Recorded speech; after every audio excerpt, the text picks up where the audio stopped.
All right. Good evening, everybody. We're so excited to have you all here with us. Welcome to the Elijah Sister Podcast. This is one of the best times of the week. I know that you know it. We absolutely know it. And now we're glad that we're all here on the same page. It is the end of March. It's the end of Women's History Month. Do you all feel empowered and historyized this month? Sure Yes. do. Yeah. Yeah, let's go with that. Historyized. It's a word. It's in Webster's. Trust me, it's there. I really took time to delve deeper into this month than I normally do and learn about women that I hadn't learned about.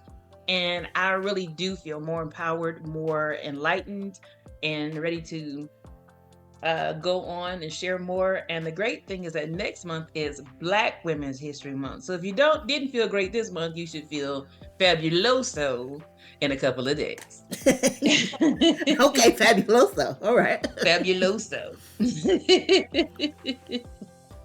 All right. So let's get right into it. Before we start, for all of our listeners, please make sure that you hit that like and subscribe button. We want to make sure that you're getting all of our content as soon as it comes out.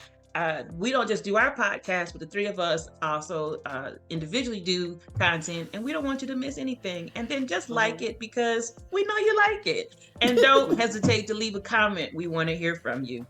So going into what's hot in these topics in this news, who's not talking about Cowboy Carter? We're going to talk about it a little later on in the show, but of course, Beyonce dropped her highly anticipated album. It hit at midnight, 10 o'clock for me here in Mountain Time. But whatever time zone you was in, I'm sure you were like most people and didn't go to sleep waiting for that album. And I'm telling you, right at 10 o'clock, I was on Spotify and my Spotify went off and my YouTube went off. Didn't let me down. So we'll get into that a little bit later. But Beyonce, thank you so much. Right. Other people it was a blessing. Other people released albums today. Enrique Iglesias released his album today. Machine Gun Kelly released his album today. I know y'all been waiting on that. Oh, with baby. Hello. Is my mic on? Hello. Okay. Sheryl Crow released her album Evolution today. I didn't know she was still bebopping around. Okay, sure. I didn't, but now you know. Now you go Spotify and go and listen. Get you some Sheryl Crow-isms in you. All right. Mark your calendars. Coming up April 5th, Kanye West and Ty Dolla $ign released their album Vultures Volume 3. What am I marking it for now? What was that? Is that what happened? I thought you was going to give me a reason to mark it. Go ahead. Because it's 2 days past my birthday in case you missed it. Okay. Okay. April 12th, Linkin Park releases their album Paper Cuts. April 19th, Pearl Jam releases their album. Taylor Swift releases her next highly anticipated album, The Tortured Poets Department. Okay. All right. And all the Swifties are sad. That's the name of her album? Yes. I'm not laughing. I got something in my throat. Hold on. I don't want no parts of this. You said much anticipated.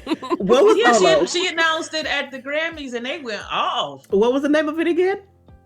The Tortured Girls Poets with Department. the white dresses dancing around, the ones that was. Oh, you said the tortured what? Poets Department. That's okay. It's clearly about somebody. All right, moving on. She said, "I'm sorry, I can't be mad, Swifties. That sounds like I'm in art school and I'm deep. I'm sorry, it does." Okay. It did. It really did. I'm sorry. I'm sorry. Y'all not. And that's what I hear when I hear the torture part. Girl, okay. Right. Girl. Well, if April's albums and upcoming albums didn't get you percolating, make sure you mark your calendar for May 3rd. Dua Lipa is releasing her album Radical Optimism, as well as Sia, Reasonable Woman. Those are two awesome artists we'll be waiting on. I do like both of them. I like Sia a little more, but I do like both of them. Yes. May 10th is a time for a country while we're also celebrating Cowboy Carter. Brian Kelly releases Tennessee Truth. And Scotty McCreery releases Rise and Fall. Those are both Okay. two incredible artists. Scotty McCreery is awesome. Uh-huh. May 17th, New Kids on the Block releases their album Still Kids. They are still going Okay, strong. we'll see what they No, talk about. I did see their most recent video. I ain't gonna lie, I did add it to was a my bop. music. It's a bop. I did. I didn't know nothing It was a about bop. It was a bop. It's a bop. It came on my top, and I said, "Let me see what they talk about." I was They like, can come back together. I don't know nothing about it. I was in the house like, hold on, They've been back together. yeah, like back together, like they been yes. And I ain't that song. I was like, okay, which y'all look old, but I see you. Okay, they have you back to my step-by-step era. I was like, all right, okay. So I'm gonna check it out. I'm gonna check it out because it look like they, these guys are people that know what to do. Like we just, Right. we know, be in your ages. Don't go too far. It was- Also, on May 17th, 21 Pilots releases their album Clancy. I love 21 Pilots. May 24th, Lenny Kravitz releases Blue Electric Light. that sound like And Lenny on May Kravitz title. 31st That sound like Lenny Kravitz right That there. sounds absolutely like Exactly. On May 31st, Ben Platt will be releasing Honey Mine, and Willie Nelson will be releasing The Border. Because I know y'all have been calling me, Renee, when is Willie Nelson releasing his album? Now You you got know. some Willie- stuff coming out. That's Willie- why he was all on Beyonce stuff. Okay. Willie said, All right. I ain't gonna stop till I'm gone. All right. And lastly, June 7th, Bon Jovi will be releasing their album Forever. And on June 14th, my girl, Megan Trainor, will be releasing her album Timeless. So lots of music is coming up over the next couple months. Stay tuned to your Spotify, your Apple Music, your YouTube Music, or wherever you get your great sounds and tunes. Okay. Also, some artists who have not released their dates, but definitely have albums coming out are Andra Day. I've been waiting for that. Okay. Has she I've ever been had an waiting. album? I don't remember her ever having a whole album. She did her first one. That was in Okay. 2015. Oh, that's why I So don't it has remember. been It's been a minute. 9 years. Oh, okay. Well, she's been on everybody else's stuff. Yeah. Right. That's what everything and in movies. Sure, everything else her is on soundtracks and sing like I heard from her. Okay. Also, get ready later on this year. We'll be getting that album we've been waiting for the Queen, Mary J. Blige. Okay. Maxwell is releasing the album. Miguel, Layla Hathaway, and Silena Johnson. And I just watched her the Yama episode the other day. I just saw her on that her front porch concert. That was real good too. She can She sing. can blow. Okay. She can blow. Yes, ma'am. All right. Speaking of new music, we just talked about Megan Trainor. Her single "Been Like That" just came out 2 weeks ago, and the video came out yesterday. I first of all love the song. It features T-Pain. Hello. Everything features T-Pain. It's been like that since it came out. But Really. I like her boppy songs. I mean, she's good with her ballads, but I love her with a good bop. That's her lane. That's just Her I lane is listened to bop. I listened to the whole album for her enough to know she has a good couple with a little slow that I like, but when her little beep, her little bops, Her bops, she heavy can bopping. she can do a good bop. So this is a good bop. But when I saw the video last night, and I encourage anybody, any woman, particularly before April 1st, watch the video. If you're a full-figured or plus-size woman, I think it'll make you proud. Number one, she's never really been super thin. But I appreciated what I immediately saw. She's in her little shimmer two-piece. And the blue, I like all her little outfits. I know. And she recently had a baby that she can embrace her curves, even her little belly bump that's still there, and just be like, this is Megan, this is who it is, it's who I am. I'm good with it, you'll be good with it. And I just thought she was sexy without being over-sexualized. Right. But she also wasn't hiding herself In like big Little House on the Prairie. layers and poofs and it was like, look, you go see what you go see. So she made me proud. She made me proud. I encourage you to listen to the song. Also, speaking of new music, all right, hold on to your wigs, girls. Tory Lanez dropped a new single from the jailhouse. No, Tori. No. I don't even want to hear it. What are you talking about Tory for? This new single is called Trap House, and believe it or not, it debuted 23 on the Billboard charts. These incels. Okay. Can I ask a quick question before we move on? We have a lot to get into, but I thought the purpose of prison, Just maybe you about somebody to told say me wrong. is probably what Somebody I told me wrong. what I I thought thought too. the purpose of prison was to take away your funsies. Yeah, because usually guess not. the corrections. It's the correction facility, correctional facility, corrections. Didn't he have some type of man weave? Who's gonna be keeping that up while he in there? See, now whose legs you between getting your weave woven? That's what I want to know. You ain't on the other side. You ain't in the other side of the prison, so and you ain't getting bebopping onto the women's prison. So Okay. who know your stations? Who know your stations? I can't breathe. Let me stop. All right. Well, we're doing it so in now. You know what them sisters in there, they probably doing it so in. Wait, right. one last thing about Tory Lanez. It's this YouTuber named Adrian Expression, and he put a side by side of Tory Lanez and Donkey from Shrek. Oh man, don't do that. That's mean. Oh, that's so bad. That's foul. You're gonna have to send it to me later. All right. The resemblance was uncanny. Well, if you have a free moment and just nothing to do, the single is Trap House. It's not on Spotify yet, but it is on iTunes or Apple Music. I don't want none of that. Well, I don't have Apple anything, so I don't even use iTunes. Oh well. On the YouTube. I don't know one Tory Lanez song. Oh well, I guess I won't hear it. Moving on. All right. Moving on. May his spirit be corrected. And may his weed be filthy. While we're talking about women and women's empowerment, Escape and SWV are back together again. Okay. Tour, calling the Queens of R&B tour.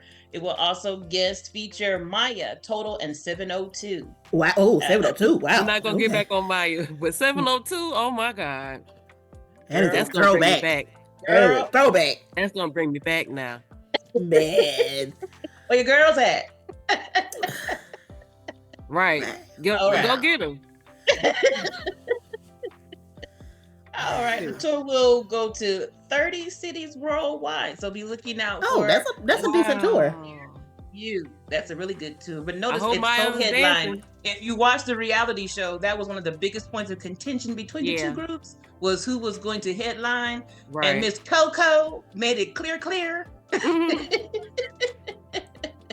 We will either co-headline or we won't do it at all. Well, it's co-headline, so at least it's done. And if it's scheduled, that means contract is signed. Okay, don't show up. Okay, get sued. Who's gonna keep Maya's voice from shaking and rapping? That's done. What? It's done. You can't know it's just gonna happen. You just gotta take it as you will. Hold her voice still. Watch you sing. How you all gonna say how you gonna Shady boots. You gonna say hold her voice still now? Well, just make sure she dance a little. Lord, let them tracks be pre-recorded. Well, you know they do throwback stuff, so you know she got to do "My Love Is Like Whoa." She better. Well, she pretty much. I mean, she don't have. Do she have any new music or a lot of new music? She's been recording. Yeah, she's always making all these music. Decades. She been recording. She never stopped. On Spotify, she got about 12 albums on there. She never stopped at all. Has she been? She has been constantly making music. Has she been? I need proof. She has releasing music to Spotify. I don't know. Moving on. I don't want to leave Maya alone. No. See, that's what I thought last time I looked. No, she's not. She's re-releasing a lot of her stuff. She ain't putting out no bunch of new stuff. She's re-releasing and doing the versions. She has been putting out new music though. She probably about to do a whole bunch of. She's constantly putting out something new. She probably about to do a whole bunch of old classics though on the tour though. It would make sense. All of them do. It would make sense. Yeah. It would be the best bet. Yeah. Sugar lumps. All right. well, I don't want to go too deep. I don't want the little Maya Ice to come after me. All 15 Who of are, them. who are they? All The right. Maya sisters? Who? That's what I Where they said. at? All 15 of them. They neighbors. They probably somewhere shaking too. Oh, my side hurts. Let me stop.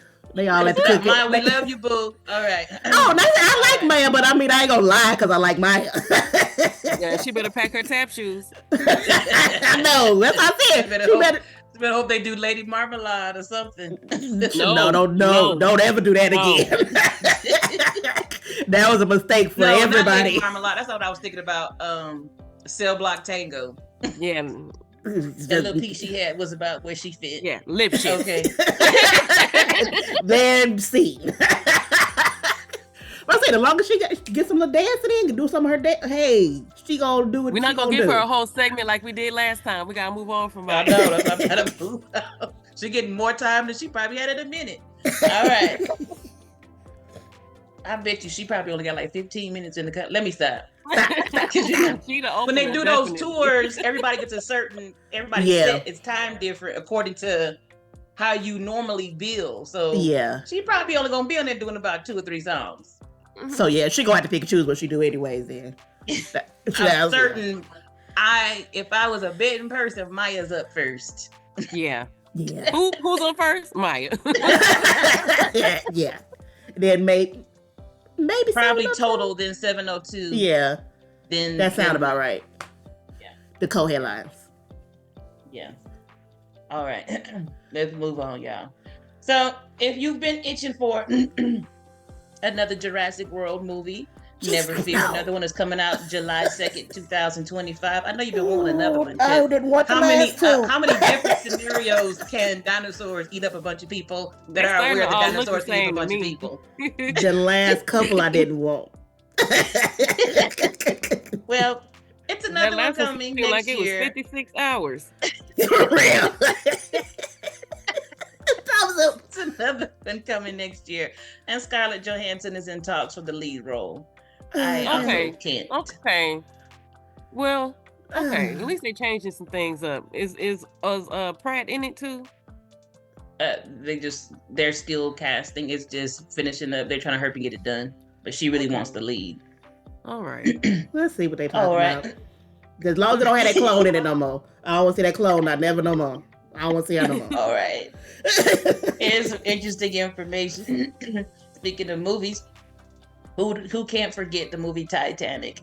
My Love Will Go On. We all remember that. And the beautiful Kate Winslet, who played Rose. Remember the door that she was on when the movie ended? Well, that door was a part of a very big celebrity movie auction that just happened. And that door just sold for $718,750. Yeesh.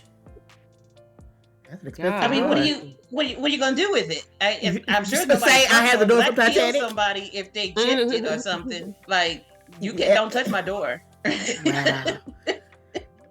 It was funny because you said a sequel and you said Titanic, and I was like, I know you're not about to say they're about to make a Titanic sequel. I know they ain't lost their mind that much in Hollywood. The cost of the door went for more than the Indiana Jones whip and Jack Nicholson's axe from The Shining. And her dress even sold from the final scene, sold for $125,000. People just got Marnies to just... Well, the people that go to those things got Marnies. I sure ain't got that type of money. All right, I'm not buying a door or a dress or a whip or an axe. The eclipse is coming. The eclipse will be here April 8th. And to commemorate, Burger King is getting in on it, and they will be offering free, well, kind of free, BOGO kind of free, Whoppers on April the 8th. So you can buy one and then get a free Whopper. But you must be a member of the Royal Perks Club. It is exclusive for Royal Perk members who text a specific code, and then you'll be able to get the code for your free burger. So I love how they try to make it sound fancy. It's just me download the app and sign up. Getting a free Whopper. All right, so because I'm a member of the Royal Perk Club. You just get the app signed up. I'm a member. What the Royal Perk? You remember the little club they used to have for for kids. I saw somebody talking about that the other day, and I remember that. That was when they still did stuff for kids. That was interesting. And I was a member of all of them. Thank you. Oh, that's gone. McDonald's is adding, check this out. McDonald's has partnered with Krispy Kreme donuts, y'all. And they are adding 3 Krispy Kreme donuts to their menu. Oh, McDonald's. Girl, my spirit was on. I don't even like McDonald's like that either, but ooh, y'all got Krispy Kreme. They will be selling the original glaze, the chocolate ice with sprinkles, and the chocolate ice cream filled donut. They are doing a slow rollout, so they're starting from Kentucky, specifically Lexington and Louisville, and should be nationwide by the end of 2026. So just keep an eye out for your local McDonald's when the KK comes on by. Now, here's my only issue with that. I think that's a really cool partnership, but there's just something about going by Krispy Kreme and seeing that hot now sign. Yeah, because I'm like, I think it's cool that if you're at McDonald's, you could get a donut for Krispy Kreme donut, but it's not gonna be the same as going to get it from Krispy Kreme. It's just not. No, it's not. But listen, I have almost wrecked my car with that light in the middle of traffic. When that light come on, what? Ooh, that light. But I think it's a cool thing, you know. Because I know a lot of people like McDonald's coffee. Like a lot of people like McDonald's coffee. So get you a McDonald's coffee and a Krispy Kreme in the morning. Girl, your day be good. All right. So listen, keep an eye out on your mail and your postal workers. A former postal employee in Franklin, Indiana, was charged with a felony. He was charged with official misconduct. He was seen at his local McDonald's rifling through people's mail and taking things and then throwing the mail in the garbage. Dude. And he was reported. Dude. Really?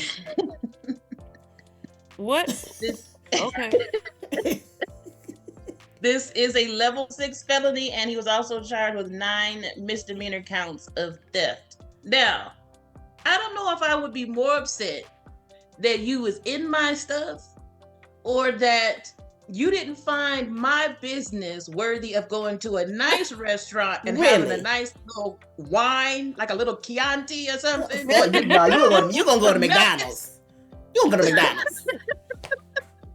My life and my business is important. You know what I'm saying? You don't have no chicken nuggets and a sweet tea. Why mail? Because that at least went to the Olive Garden. I don't know why these mail carriers do that. I'm like, you know, people are watching y'all. Like, your job is kind of important. People are gonna pay attention to you. You're not blending in. Like, I said, wow, you just go to. I'm gonna go to. And I'm actually more upset that he did it in public. Like. You just gonna go. You didn't take it home or do it in your own or at least vehicle? Be in a corner. Also, no, I'm gonna go to McDonald's. Yeah, because McDonald's is nobody's ever at McDonald's ever.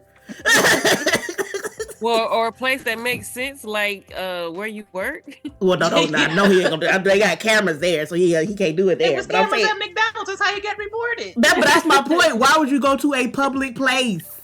Why would you ever go to a public place? You dummy. Yeah. Now on, just keep an eye out on your things. Really? All right. All right. Well, we are still in the era of remakes and reboots, and Beetlejuice is now joined in the club. Beetlejuice comes out September 6, 2024. Michael Keaton is reprising his role in the cult classic to the film, which is actually not considered a reboot, but ironically a sequel after 41 years. A sequel. Yeah. I remember hearing them talk about it for years. The original Beetlejuice came out in 1983. Yeah. So what in the world do we need to say 41 years? They it's a lot they can do with it now. It's a lot they can do with it now. So I honestly, I know that both of you all have seen it. I honestly never really seen it. I've seen portions of it. Because I ain't seen it in a while, but I've seen it. you know, I'm like super squeamish. Like if I just think it's gonna be scary, I'm good. It's funny. It's not scary. I've been bamboozled in my lifetime. Well, but I don't like scary. So yeah, I tend to watch it Here's what I think is always a selling factor when you take something that I know means so much to so many people. That truly is a cult classic. Is that Michael Keaton is reprising his role. Yes. And Catherine O'Hara is back in it. Oh, that's all I wanted to hear. Because I remember they this is the one that I remember when they first talked. They did put a lot of effort into getting this sequel done. Like it's been in talks for like years, and he was like, I don't want to do it in the script. Like they didn't just be like, we're doing it, because he kept on saying no, because it was like the scripts was just like cash grab scripts, and so it was like they put effort into it. So I want to check it out. And I plan to watch it. I plan to watch it. Well, I actually intend to watch it, and my husband is a very big nostalgia person, so he's definitely on the fence. But he did agree with me like about Michael Keaton. I've watched some of his interviews, so I think it's definitely worth watching. The same way I feel about Eddie Murphy coming back and doing Axel Foley after 20-some years. Mm-hmm. So, I think nobody else could touch it but Eddie. So even though I personally, I think when a lot of years pass, I think you shouldn't also touch a movie. But I think with certain people like a Eddie or a Michael Keaton, they're just good enough an actor, and the franchise is strong enough that we'll do it. So I think the Beetlejuice fandom will be excited about it, and the little clips I've seen, it looks pretty good. The Beyonce effect is in full effect. Levi's says a song on her all of the eyes on the album are two eyes. That is and there's actually a song called Levi's Jeans on the album. So Levi's has now renamed all their jeans Levi's, spelling it Levii, to celebrate the Cowboy Carter album and Beyonce. Wow. I just might give me a pair of Levi's jeans now. I don't know, I can't fit them. But I thought they had bigger size. I don't know. I ain't looked at Levi's in so long. I can't tell you nothing about Levi's. Big girl size. But anyway, all right, listen. I don't know how many times there's people have been talking about be careful of the music that you use, and I tell you, a hard head will certainly make a soft behind. Be mindful of the music that you use on social media, and when you're recording, remember copywritten music isn't yours, not even for a sample. Nope. A 20-year-old rapper who has become TikTok famous is learning this lesson quite the expensive way. A judge ordered him to pay Sony Music $802,997.23. He used a very blatant sample from a 1986 Japanese instrumental song owned by Sony for his song 90 Miles Per Hour. Sony caught wind of it, seeing that it had been featured on TikTok 155,000 times and streamed on Spotify 100 million times. No, she streamed it too. He put it on. So they sued him in 2021, and they won. The amount of over $800,000 will cover the $700,000 he earned in profits and $100,000 he owes Sony in licensing fees. Yeah. Because they might have let it not slide, but it might not have been as bad if he just did it, but he wasn't making money off of it. But once he decided to make money off of it, you was done. You was done. Sony wasn't for the play with you. It's Sony. It's Sony. Like, sir, one of the biggest companies in the world. Forget the world. And you're going to be like, I'm going to just use one of their songs. They'll be all right. They don't make money off of it. They're going to be, Sony's going to be cool. Just a little Japanese instrumental. Okay, Sony is not cool. It still belongs to them. I don't care if it was from 200 years ago, it's theirs. Thank you. Oh, but that was silliness. I don't even feel bad. I really don't feel bad for him, because that was just I didn't silliness. feel bad for him at all, because there's so much out there about everybody know that by now. Really? Right. And I'm like, the fact that there's one thing if he just kind of played around with it on TikTok or whatever, and they did all that, people probably would have defended him. But I'm like, once you put it on spot, like you're trying to make money off of it now, like you're putting it out as your song, you was done. You can't. What is the argument? I can't defend you. I can't. Who could? The only defense you had, well, he's a small creator. Well, he should have been smarter. Don't use a sample. Your song might not have been as good, but that was the choice you had. He has learned, and the judge said he did it to make an example out of him to keep other people from doing it. Yes, because the sampling thing that's been a known thing for decades by this point. That you can't do that. Yeah.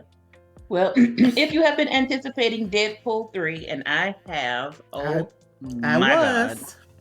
I'm so sorry to tell you, you're going to have to wait a bit longer because as of this week, Deadpool is no longer a part of the Marvel Comics universe. Which It is has been silliness. pulled. Silliness. It has What been pulled. happened? They pulled it. They pulled it. So it is a movie coming out, and it will still feature Wolverine, but the new movie will be called Deadpool and Wolverine. Yeah. And so it's going to go a slightly different direction. I kind of get the reason why their last few movies were box office really duds for them, especially, and some franchise failures for them. So they're really trying to reboot the entire brand. And they should reboot it with Deadpool. That's kind of people's issue with y'all. Remember, Disney now owns them, and Deadpool was really kind of iffy for them anyway. But that's people's issue with them now, though, because they're like, we get that, but like when y'all are like, we're so almost like trying to get like kids, but I'm like, the characters y'all using. You're dealing with people that are like 30s. People that are like the audience that's going to be excited about these characters are like 30s and older. Obviously younger people too. But I'm like, so like people were excited they were finally bringing Deadpool into Marvel. Like we was okay. We get he's not gonna be with everybody. We get that. Like it's Deadpool. Like we get it. But it was like excitement. I was like, well, back to these PG-13 movies. Well, I'm be whatever comes out, I'm gonna be excited about it. Forget you, Disney. I ain't wanting to be part of the Marvel universe anyways. Yeah. While we're talking about content being removed, Paramount Plus has done some house cleaning and they have removed 10 Nickelodeon titles from their roster. Was it the Dan Snyder ones? No. Okay. But it's theirs and it's not in connection with some things from Nickelodeon. This has been in works for the last couple months, but I just say I saw the documentary. I know what they said, but I probably if I go look and I noticed that a majority are Dan Snyder's. Well, I will say this: these are newer titles, and so they're not. As long as it was a Good Burger too, right? That needed to go. So, but the titles that are gone are Blues Clues and You. Are You Afraid of the Dark? The reboot. It's Pony, Middlemost Post, Ollie's Pack, Ryan's Mystery, Playdate, Santiago of the Seas. Oh my God, others are gonna be hurt. That Girl Lele, and Big Nate, and the Rugrats reboot that came out in 2020. I know none of these. I'm good. He didn't do animation. Wasn't really his thing. He did live stuff. It probably would have been safer if he did animation. They're saying, though, I think to me, it looks like they're cutting themselves off from the Nickelodeon brand. Possibly. My understanding is they cut some other titles a couple months ago, and that was the same time that this was percolating. Mm-hmm. So they're saying they did a census and a sweep, and this was about the global branding and what meets their audiences internationally. I'm like, it's kids everywhere. Everybody knows Nickelodeon. Okay, Paramount. Like, I mean, I get you don't want to say that, but like, we know when the documentary came out. You knew the documentary was coming. So okay. Well, okay. It's because I don't say we cutting ties to Nickelodeon. Okay, it's because of the audience. Okay, Paramount. Okay, it's because of the audience, the universe, the world. Okay, all right, Paramount. Okay. Dan was nasty. We don't want them to do with Nickelodeon. That's the reason, but they don't want to say that. That's like, but if y'all want to say your little party line, we'll go with the party line. It sounds more company sanitized. Yeah, I'm just saying you have to find the Nickelodeon stuff elsewhere. All right. Billy Joel just celebrated his 100th Madison Square Garden residency this past Thursday. Whoa. 100 times. Some people never make it there, and he's been there 100 times in the last 10 years. The show features Jerry Seinfeld and Sting, and it will air on CBS on April the 14th. Okay. Well, I'm not Billy Joel's biggest fan. I'm a fan of those type of moments. Yeah. So I will watch it just to see that. All right. So... speaking of reboots, and I even had to mention this. I like Seth MacFarlane. Can I just say that first? Yes. Normally, Seth, you don't do me wrong. Normally. Normally. We're not going to say everything. We're going to say if we just did percentage-wise, I have a higher percentage-wise of, well, his percentage has just dropped, and his stock has dropped with me. So, Good Times is getting an adult reboot, and he is one of the producers and creators behind this. Well, it's not a reboot because they're related to the I'm just reading the press release. It's ridiculous. They don't know what the word reboot. Let her read it. They don't know what reboot means. Then the press release don't know what that word means. It's getting an adult reboot. Many are who've already previewed it, calling it raunchy. I saw a couple different clips of it. I would definitely put it in the raunchy category. Yes, and unnecessarily raunchy. It stars the voices of JB Smooth, Yvette Nicole Brown, and Wanda Sykes. So the voices sell it. They got some good voices. They do. The voice actors they're doing what they supposed to do. I will go just about anywhere that Wanda Sykes goes. I'm team Yvette too. I'm with Yvette. Yeah. And I like JB Smooth. I like JB too. Yeah. I agree. From a person, and the show is set to air on Netflix. From a personal standpoint. Okay. Now I've done my PSA. I've been professing. We did the press release. We put it out. I was so disappointed, disgusted. I'm not mad. I'm not mad. I'm just disappointed. Aghast, whatever you need. I harboring disdain. Clutch my pearls. Number one, I agree with Angelique. It's not a reboot because number one, there was never one of the characters is a baby. There's no baby in Good Times. No, and the guy says my grandfather James. So that's already that's not what reboot means. You brought him back because James very much died. Do we need to go to the clip? This will be like this will be a continuation of Good Times. It wouldn't even be a sequel, really. Like it's. I saw 3 different screenings of it, 3 different clips, and just even the jokes, the writing, So here's what I try to be open-minded with a lot of different things, and I looked at it and because I thought, okay, it still is a new era, it's a new generation, but number one, it just isn't funny to me. That's number one. And then 2, I don't like pandering. No, it felt very pandery. There are some large panda bears. Panda.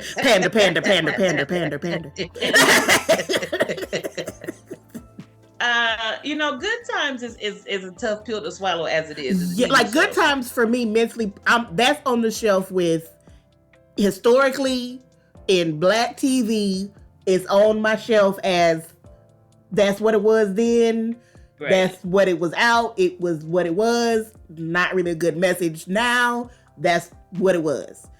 I don't need that today. And that's what I'm getting to. So I understand, though, although not 100% necessary, that they were still trying to capture and tell a story, because it actually was still supposed to be a story of survival. So it really was. Because initially it was supposed to be a single parent, and what I absolutely applaud Estelle role for was that she said she was not going to do the role if it wasn't a 2-parent home, because she said, I don't want the role seeing a stereotype of a Black woman raising kids by herself and this man goes off and leaves her, when that's not actually most Black it really homes. Is not. And it wasn't. Especially no. Really she was like, whether they're rich, whether they're middle class, or they're poor, most couples stay together and raise their kids and do well, which is the truth, and especially was the truth in the 70s. Yes. So when I see this foolishness now, I feel like, Angelique, we don't need that today. Who needs that now? We don't need this. The story's been told many, many times. The story hadn't been told then in that way. The story's been told, and I saw somebody say something I thought was very poignant about the reboot, which is it looks like an adult version of Bebe's Kids. It does, but worse. Because like when I first thought, I was thinking, why does it seem familiar to me? And then when I read that, I was like, that's why. It looks a lot like it, but worse. Because it made me think about the PJs, but I like the PJs. Well, here's the thing. And when I saw Seth MacFarlane's name in the credits, right? Let's talk about it. Let's be honest. I said, Because it came up after I had been watching it, so like it doesn't show right away in the thing. It doesn't. So I was already like irritated with what I was, but I was already getting irritated with what I was seeing and hearing. And so then I saw his name when they showed the director, producer, whatever. And I was like, and I saw his name and I said, Seth, you have defenders that defend you on a lot of stuff you do that's like really, really problematic. But we're like, but it was the time. No. But it was like, but like when you do this, it's like, Seth, all the issues people have with you, that you write a lot of stuff that's like stereotypes and racist, and people was like, but it was the comedy at the time, but you're doing it now. Seth, this is why we can't even go back to that now. Like, people would say something about Family Guy, people be like, well, the comedy at that time, people, it was kind of different when he first was doing it. But it's like, Seth, this is 2024, you're doing the same. The whole show was a stereotype. A black baby selling drugs in the hood. Why, Seth? Nobody needed to see that, Seth. Who needed that? Who was asking for that? What black person is crying out for that? This is not uplifting. Like, it was just irritating. Like, everything I saw was irritating. A lot of black viewers are upset because it looks like a downgraded version of Family Guy, particularly with that baby. It's where all the bad parts it's of that. It's insulting. It's worse, but all the bad parts of Family Guy he put in this one show. I will say I did get a little nose snort at the end when the little baby was like he was like too many babies. That kind of just gave me a little snicker. Yeah, that was. I ain't gonna lie. It was a little cute. It was a hair cute. I was like, I did a little snicker. Okay, but I ain't gonna hold you. But it's a little chuckle. But like. Ooh, Seth, this is rough. This is gonna be a rough. This is a rough. What I didn't like the most was because like Andrew was saying, if you're gonna be honest, it was some racist jokes in Family Guy. Yes, and in the black cartoon. Cleveland show. Yes, the fact you couldn't remember the name is one of the jokes people say about Seth, anyways. But go ahead. And the fact Cleveland was played by a white voice by a white dude, but sound like a black dude. So you had to revoice your cast family. But I was just like, and then they said all the people that was in it, and I was like, y'all, for real? Why y'all? That's what was this. Why y'all doing this to me? At first, I thought like all the people I love. Like, exactly. When I first heard the voices, because I thought I recognized JB, but I knew Wanda right away, and I knew Yvette right away. Mm-hmm. And so at first I was like, okay, but then when it set with me, especially Yvette, because she's a minister, right? And Mark Sy is what disappointed me too. I was like, you all in our community are people that are respected. You have amazing careers. You do so much for our people. What? Did they write you a major check? I mean, it has to. I mean, well, it is Netflix and says so. They probably did cut them a good check. Because I'm like, this is the promo was a rough watch for me. The one I saw, like, this is rough. Like, my thing is like, first of all, why is it in the hood? Why are they all of them? Why are they all stereotypes? All of them, every single one, every single character you showed me was a stereotype. And the worst possible stereotype. Yes. Like, every single person you showed me was a stereotype of something. Like, it just was. Like, even like the mom who, I guess she's supposed to be some kind of professional. I didn't dig into it to find out what. Like, she was a stereotype. Even though she's supposed to be a professional, she's a stereotype. Like, it's like what am I supposed to get out of this show? Like, what? I know some stuff is just supposed to be entertainment for entertainment's sake, but if you're going to have these pandery lines in them, then I'm going to look at it as more than just dumb entertainment. You can't have it both ways. And if you're going to use a good time name, I'm looking at it as more than just dumb entertainment. Well, he worked on it with Norman Lear before he passed, so that's his thing. He's writing on is that he has Norman Lear's blessing. I didn't appreciate everything Norman Lear Norman did. Don't get a pass. So. Okay. I'm not trying to go there. But like, okay, oh, congratulations, because we all love everything Norman ever did. The white man's blessing. And that's what I'm thinking. That's supposed to make black people be like, oh, okay then. No.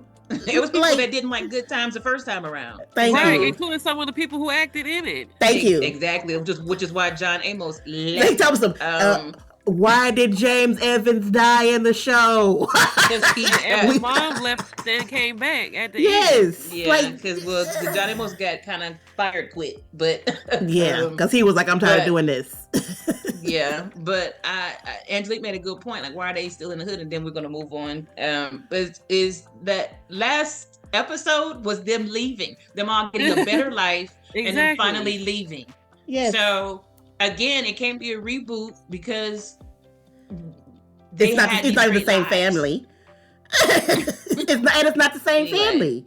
I don't see myself watching it. I don't know. Why did he just set them like why did I love all those people that are in it? Yeah. Like why didn't he just set it in like honestly I would have been a little bit more forgiving if they had been set anywhere else neighborhood wise. Right. Like any other type of neighborhood except that. And if they had made the baby a drug dealer. Maybe not that. Maybe don't do that. But like I would have been way more forgiving, but I'm just like thanks Seth and Norman. Since you gonna write on his name, well I'm blaming Norman too then. let's cleanse our palate. Don't forget that Bad Boys, the fourth and final iteration of Bad Boys, Ride or Die, comes out June 7th, 2024. I can't wait. I'm so ready. Oh, that looks good too. God. Oh my God. I was a little bit nervous because I was wondering, had they hit their apex? Because they're, you know, even though Will is in great shape still, they both admit they're older. Yeah, they're in the 50s. When I saw the first one from 92 to now, like, time has passed. You know? Yes. Yes. And I think that as much as we love Martin, he still has effects from his stroke. Like you can hear it. You can hear it. As he gets older, to me, it's just there. Mm-hmm. But it looks like it's going to be a really good movie. And what I appreciated was them still involving the captain, even though he was killed in the third one. And I was because my heart was like, how did they go on without the captain? I know, and the way they killed him in the last one, I was like, ah.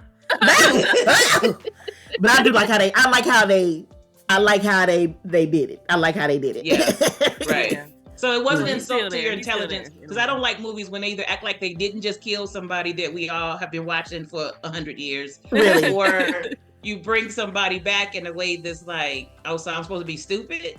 Or they just explain it, or the person is dead, but nobody acknowledges it, even though this is like a major important character. Like, so nobody's gonna talk about a person that was like involved in their life for decades. Nobody's gonna talk about it. Right. Nobody's gonna bring it up. Okay. So I thought that was great for the brand, great for the franchise, and I'm excited. And I know the directors who did the last one are directing this one, so. I was very impressed with Bad Boys. The special effects look real good. Oh my God. That one scene where that gun, they throw the gun. I was like, oh, what? I said, oh yes. That made me, I was already going to watch it. I said, I didn't even see that scene happen. And I'm interested to see the relationship with Will and his son. Yeah. Because at first I was like, I don't know. But I see that they put a little comedy in it. They put some little tweak images in it, so I'm interested to see how that plays out, and that they flipped it, that they become fugitives, that they become like they're not the big heroes. They gotta run. Like, okay, all right. They give us a little something at the end. All right, and I did. Thank you. We've already seen them be cops, right? Yeah. And let's just be for real. We live in a society where maybe we don't need any more propaganda. Maybe don't let them end on that. Maybe don't let them end on cops are great. Maybe, hey, so I'm looking forward to that. That's already on my calendar for sure for June. Lastly, put on your calendar for March the 3rd. Jerry Seinfeld makes his directorial debut. I thought he directed stuff before. I was like, I thought he did directorial debut in the movie Unfrosted. The Untold Pop-Tarts. You know what? He was talking to, he did an interview with Jimmy Fallon. They didn't ask Kellogg's for anything. He didn't get permission. That's how rich he is. What? He didn't get permission from Kellogg's. Thought he got permission. No. Go. Oh yeah, Jerry. Jerry. He at that. And he level. was just like, I hope I don't get sued. Like, you that rich, bro? You head to the theater. It's already coming out. It's done. If they have a release late, it's done. That's Seinfeld money long, okay? For real. And they're not gonna sue him. They are not. Well, because they know it'll be more damaging to their brand to sue him than it would just be to leave it alone and let it be in the movie. And people are gonna go out and buy their stuff. Like it would do more damage if they were to sue that. On Jerry Seinfeld. What Jerry Seinfeld do to you but mention your name in his little movie? So thank you. Like it would just Kellogg's let it go. Nobody cares. Like people gonna buy cereal. It's fine. Listen, if anything needs a story told, I do think it's a Pop-Tart. Hey. And when I saw the title, I was just like, this sounds like Jerry Seinfeld stand-up, which he does talk about it when he's stand-up. Okay. And so when I saw it, I was in because I just think Jerry Seinfeld is funny in his own way. But when I saw my girl, I saw Melissa McCarthy. Oh, Melissa list. Sold. Listen. I don't even see nothing that, like when I saw it on the little screen before I even played it, I was like, oh, Jerry and Melissa? Yep, thank you. Watching it. Yeah, I don't even care what it's about. It could be a movie with them sitting there eating cornflakes and popping a Pop-Tart, and I would have been there for it. So, I didn't care. Like, I don't even care what it's about. Those two, yeah, I'm watching it. But I did screen it. I looked at it, and it looks absolutely funny. It looks but ridiculous. Listen to this cast. It is starring James Martin, Melissa McCarthy, Hugh Grant, Rachel Harris, Christian Slater, Dan Levy, Amy Schumer, Max Greenfield, Bill Burr, Cedric Yarbrough. He said, please call him Cedric, not Cedric. Jim Gaffigan and Bobby Moynihan. That's just half of the cast. That ain't even everybody. Yeah. No, because I saw it's like, dang, what do you do? Just put a what was it? Get on the party line like back in the day. And a lot of comedians I actually like are in it. Like I actually watch. Like Jim Gaffigan. When I saw Jim Gaffigan, I was like, Jim Gaffigan. I know. I don't know why that made me so happy. I was like, Jim Gaffigan. I love Jim Gaffigan in a weird kind of way. He's funny and just like he is so settled in dad humor. If you don't like it, if you don't like his type of, he's just doing his own thing, making money, having fun. Right. And for real, for a long time, he's not worried about how you feel about it. He's so not. So the other thing Jerry said to Jimmy, I'm sorry, was that Hugh Grant in the movie is supposed to be like some highly trained actor, but he is like mad all the time because he has the only work he can get is Tony the Tiger. Yeah, I saw that. That is gonna be so. What kind of background story? Oh my gosh! Oh my, that's May 3rd is the day. Oh my gosh, we should do a viewing party together. Yeah, that's gonna be so good. I'm so excited about that. Right. But Melissa McCarthy's name, so she was trying to figure out names for Pop-Tart with the little girl. Was so funny. And the girl, is this a joke? Like, are you serious? That was oblong nibblers. No, can't stop. And that wig they got her in, is they so wrong for that? It didn't even make no sense. Real wrong. That wig is offensive. But it fits her. She can make it work. So listen, as we're about to move on with the show, sometimes sisters just have to talk and chat and spill some tea. So it's springtime, and it's time to name some babies. It's time either you just went to the doctor, found out you got a baby on the way, or you got one now. You gotta go put some names. Springtime. So the names that are just not on the rise for spring, that are spring influenced. In case you're looking for a baby name and you want to come to Elijah Sisters to get one, because, I mean, why wouldn't you ask people who name Leah, Chantalie, and Angelique? We have some of the best names in the business. I think so. Our mom sure thinks so. Yeah. So you could try Lily, Elio, Ivy, Magnolia, Genesis, Eden, Anastasia, Neo, or Wells. Those are nice spring poppy names. But if you are an old school person and a traditionalist, well, did you know that some good old fashioned names from 75 to 100 years ago are making the rounds again for boys this spring?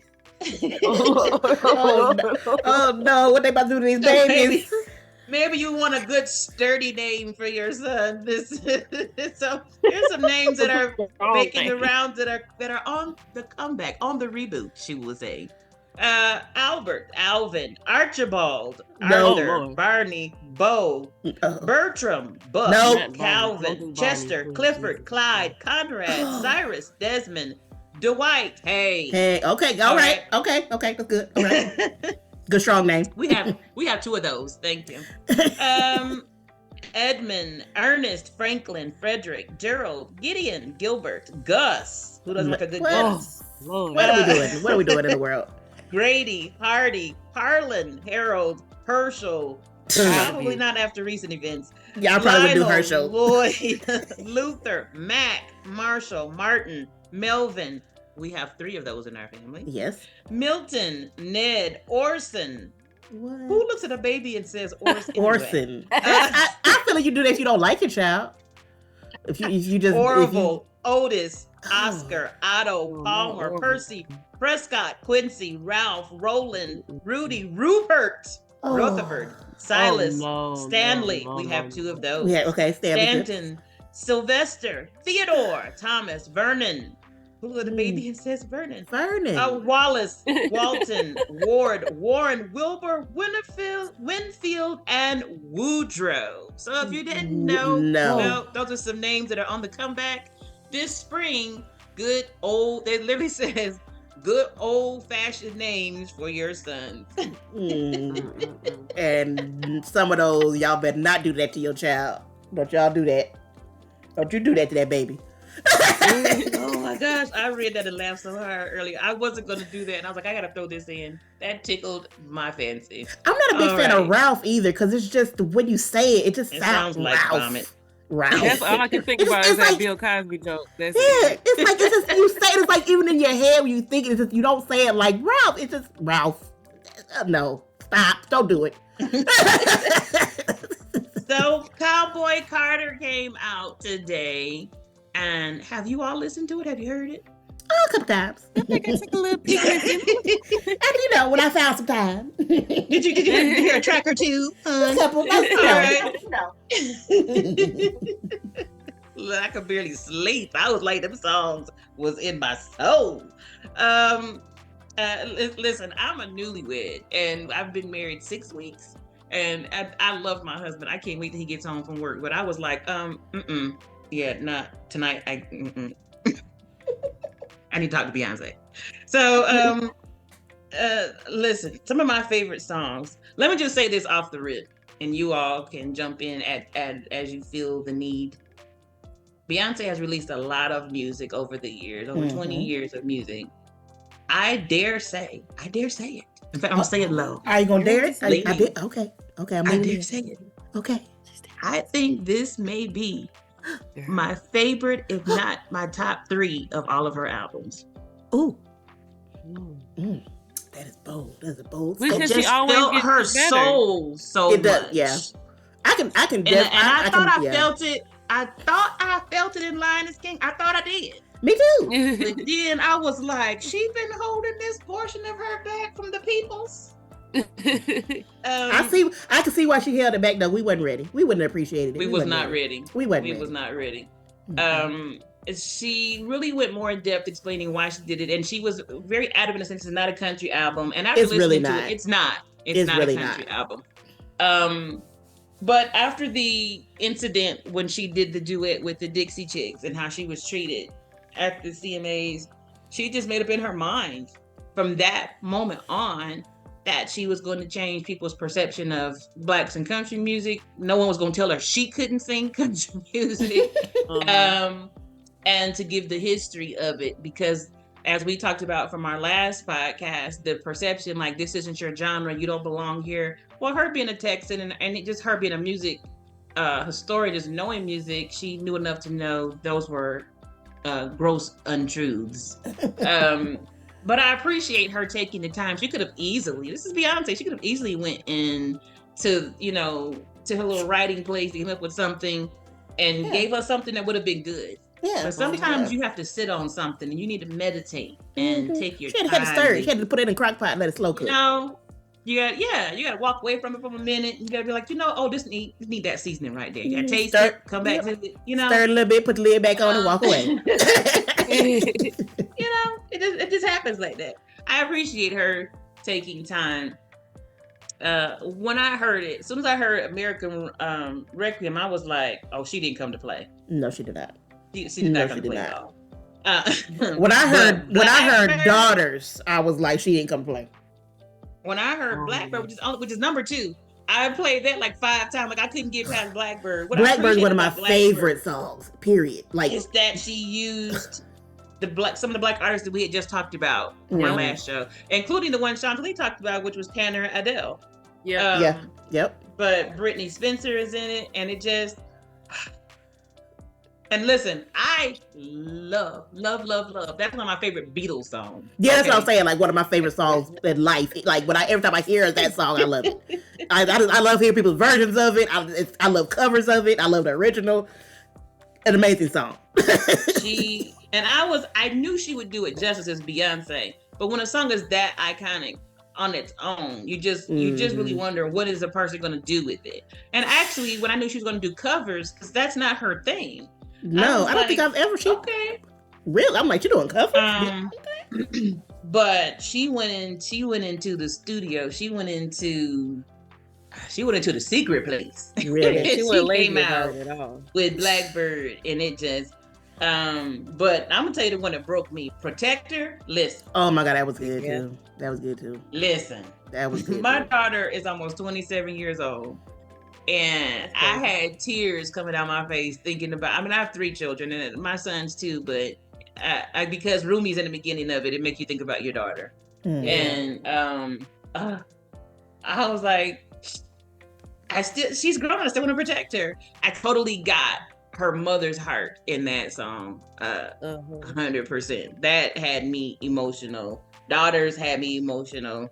My Rose sounds like a Destiny's Child track to me. Mm-hmm. Yeah. To me. She didn't let me down with Jolene. Oh my God. I was waiting for that to roll around when I hit play. I was like, whatever, I'm not going to skip to it. I'm just going to let the album go as it is. And when I get there on the journey, I'm going to be ready. And listen, she got Dolly P to do a lead in. Okay. Remember the last time we were together, and because I said, Dolly said, I think she did something. Then I stopped and said, or Dolly could be playing us. Mm-hmm. And she didn't put Dolly on a whole nother song. Because I thought there's no way in the world that she would have to have asked for Dolly's permission, because Beyonce's a businesswoman. Yeah. Not like TikTokers stealing samples. And getting sued. So I just thought Dolly would have to know. And she's a person who gives people their flowers. She would want Dolly to know. So I just thought it was perfect. And I even thought the lead in that she was like, I know about the Saints. I love that she's like that. What does she call her? That little girl with the good hair or something like that. Yeah. That was so funny. Mm-hmm.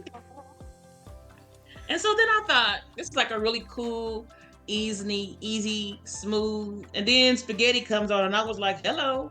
What's happening? Girl. When Spaghetti came on, I heard that girl rapping. I said, I do not know who this little girl is, but who is this girl? I need to know her. I don't know. I don't pay like Ice Spice and Sexy Red. I'm like, I shun them. Like, no, I'm good on them. I'm so good on them. I'm trying to let those names come out of my mouth. It's like when it comes to, I'm like, y'all do y'all thing. Y'all don't need my support. Y'all got support, so you don't need it from me. But I'm good on y'all. I'm so good. But I was like, who is this? Who is this girl now? I need to know everything about her. Bars, you hear me? Oh my gosh! Because I had to go look. I was like, is this Beyonce? She got a feature. Who is on this album? I appreciated her giving tributes to the people who paved way for her, to Linda Martell, who we just spoke about in our last episode, and to Willie Nelson too. His old spoken behind. Did he really say, I know my name and I don't need to know your name? Did he say something like that? Yeah, he's a little spicy. He said, Willie Nelson's 100 years old. He can say whatever the heck he want to say. Really? Willie is like, what you gonna do? Cancel me?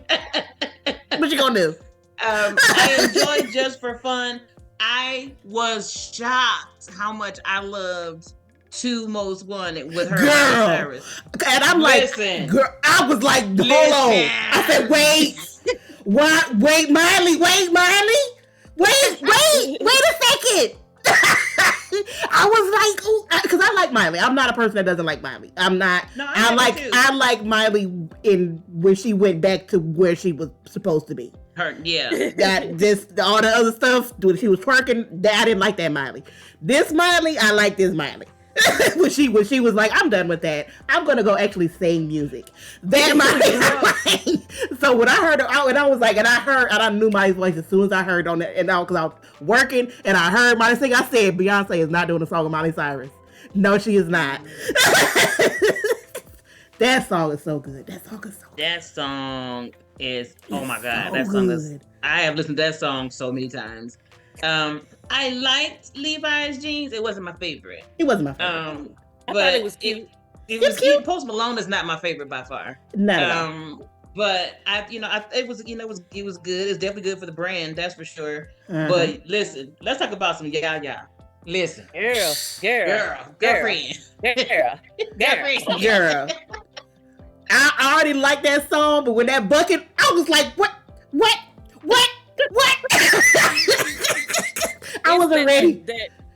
That sound that old that she kept doing on Yaya, because I always liked that when I only heard men doing it on older songs. That old, she was like, ooh, Yeah. I only heard men doing it, but I used to always love that sound of them old songs. And when she did it, and she dropped, and she did it so technically well, and hit all them notes all the way down. Mm-hmm. Because she did a lot of low notes in this album, like a lot of low notes. Especially, like I love she normally does high, like she'll go do like hit high notes a lot of places. She did a lot of low, like go real low. And she through the whole album she kept doing that. She was like, just in case y'all forgot what my range actually is. Ain't nobody forget her range with Daughters doing all that dang opera, but oh my gosh. But what okay, so Yaya, what I think when I say last night, Yaya was like Work It Out like 2.0. Yep. Yeah. I can see that. Mm-hmm. It's just like, oh my god, it was so fun, and it was just so. And she really showed out with Yaya. Mm-hmm. Yeah, because I had just said before that she really, because I was like, how would she take this on a tour? Because it's so many of the songs are laid back. Because I said she really could do this with a stool and a good mic and be good. And then right after I said that, Yaya came on, I was like, oh, that's how she would. That's how she would. That's how she would. Okay. There's the answer. I'm sorry, I didn't give it time. She got pieces in pockets. Okay. Because I spoke too soon. My bad. I should have let it play through. Beyonce, that is my fault. Yes. I do know. Would listen to a lot of the lyrics. I was like, Beyonce, you being so nasty. I was like, but listen, you gotta watch this. You gotta watch her movie, the documentary. She told y'all about her house. Don't mess with her in her house. She told y'all. Now she said that word about 100 million times. Thank you. Oh dear. When she that one, I think it was River Dance, and it was like when I actually paid attention to what she was saying, I was like, oh, Beyonce. Yeah. And actually, I like that. Because she kept on saying dance with no hands. I was like, Beyonce, stop yelling this outside out loud. And I was like, turn my TV down a little bit. But I'm not. My ears wasn't ready. I was like, because I was listening to it, like, and I was like, and I actually paid attention. I was like, well, I know what she's talking about. Yeah, I had she talking about Riverdance. Started doing something, and then I clicked back into Riverdance, and I was like, wait, what? What she said? When she said no hands, I said, I know, because she kept saying, it's also dance on it with no hands. Nobody's dancing on it with no hands now. I'm single and a godly woman. Okay, now you're doing a lot. Okay. Two Hands to Heaven. Mm-hmm. Oh my gosh. she showed out. She showed out on that one. She did. Mm-hmm. She showed out on that one. And Tyrant. I loved her and Dolly and Tyrant. Yeah, that's what I said. I like that she didn't do the thing that like that was like people be like, oh, well, she's gonna put Dolly on Jolene. Nope. She moved Dolly that. Nah, put you on Tyrant. I'm gonna put you on a whole nother song. But then that Sweet Honey Buckin'. What? This little girl Shabuzi. I feel like Shawnee. I need to find out who this child is. And then she had the nerve to end it with amen. I just. Oh yeah, back to Yaya. This is what I thought when Tina Turner passed away, and they be talking about Beyonce be doing all that witchy stuff. I was like, Beyonce is gonna snatch that woman's soul up. Yeah, put it right in her pocket. And when I heard Yaya and she hit them ground notes like only Tina do, I said, Thank yep, you. that's where Tina lives now. Tina's soul lives in her throat now. And I bet you them legs will be working on the stage too. Mhm. That's, you know what? That's probably why she didn't get Fantasia all over the Grammys, because she was like, I got something in my pocket. No. Yeah, Tina's soul. I can't roll on the river no more. I'm good on that. I'm straight. Fantasia was trying to take a little piece of the soul. She was like, no. Watch yourself. Watch yourself. So y'all can tell me what you all thought about the different. I know we probably like different tracks. I mean, I loved every single song, but just one's different. But how did you feel about the album overall? I love that. I thought that, yeah, I liked the whole thing, and it sounded like, because the fast songs or the upbeat songs weren't too upbeat, and the slower songs weren't too slow, and it you know what it reminded me of? Solange's Alameda, when it just tasted, not tasted, but that's what it had, like a smooth feeling, like a Dove chocolate bar. Like everything was just smooth and real artistic. Like Right. just it reminded me a lot of Solange's album, where it's just like everything you could just listen to the whole thing all the way through, and it's just real smooth. And it wouldn't like no song. You know how some songs you go from one track to the other and it'll disturb your spirit because it's so You different. find yourself skipping around. It's rare that I can listen to a whole album. I liked Renaissance, but I didn't love the whole album. Yeah, it was something I went back to a lot more than others. I listened to everything, and sometimes I would listen to the whole thing, but it was definitely songs I would play more than others. Right. But this right here, I would love to see her put this up on a stage. Like, I think the only thing, if I just were listening to the album, I probably would just skip some of the little middle, like if I just want to hear the music, like the Willie and the Lynn. Like if I don't necessarily want to hear those parts, I just want to hear the songs. But like I wouldn't always have to. Yeah, and she did good by giving them just tiny snippets. Some people, when people talk, it's like that's the length of a whole track. What is going on? I just needed a taste of all those people. I don't need that. But she gave them their flowers and kept it moving. So I just think I think it's great, and I hope she does take this on tour. Me too. Because I know what Shani was saying, like I think the song I'm thinking about, I think it was Louisiana. Yeah, that was like real, like it wasn't necessarily mellow, but it was like honey. Okay. I don't know how to describe it. Like it was just honey on a track, just slow and syrupy. It was like it could be honey for you. You know, it's like when the only thing I think that's the track I'm thinking about, because I had to go back and make sure.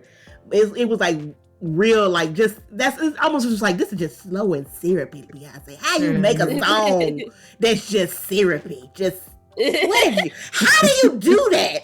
How do you just? I was intentional and listening to the music in every single track, and I don't think anything is digital. I think she has all live, a totally live band, in just about every song, because you can hear the guitars, you can hear the banjos, you can hear the fiddles, you can hear, you can hear it. And honestly, I'm a country music lover. I know when I hear it and when I don't. Yeah. And so you can tell. And particularly in the slower songs, you can absolutely feel it. And I think you could tell that mattered to her. Yeah. I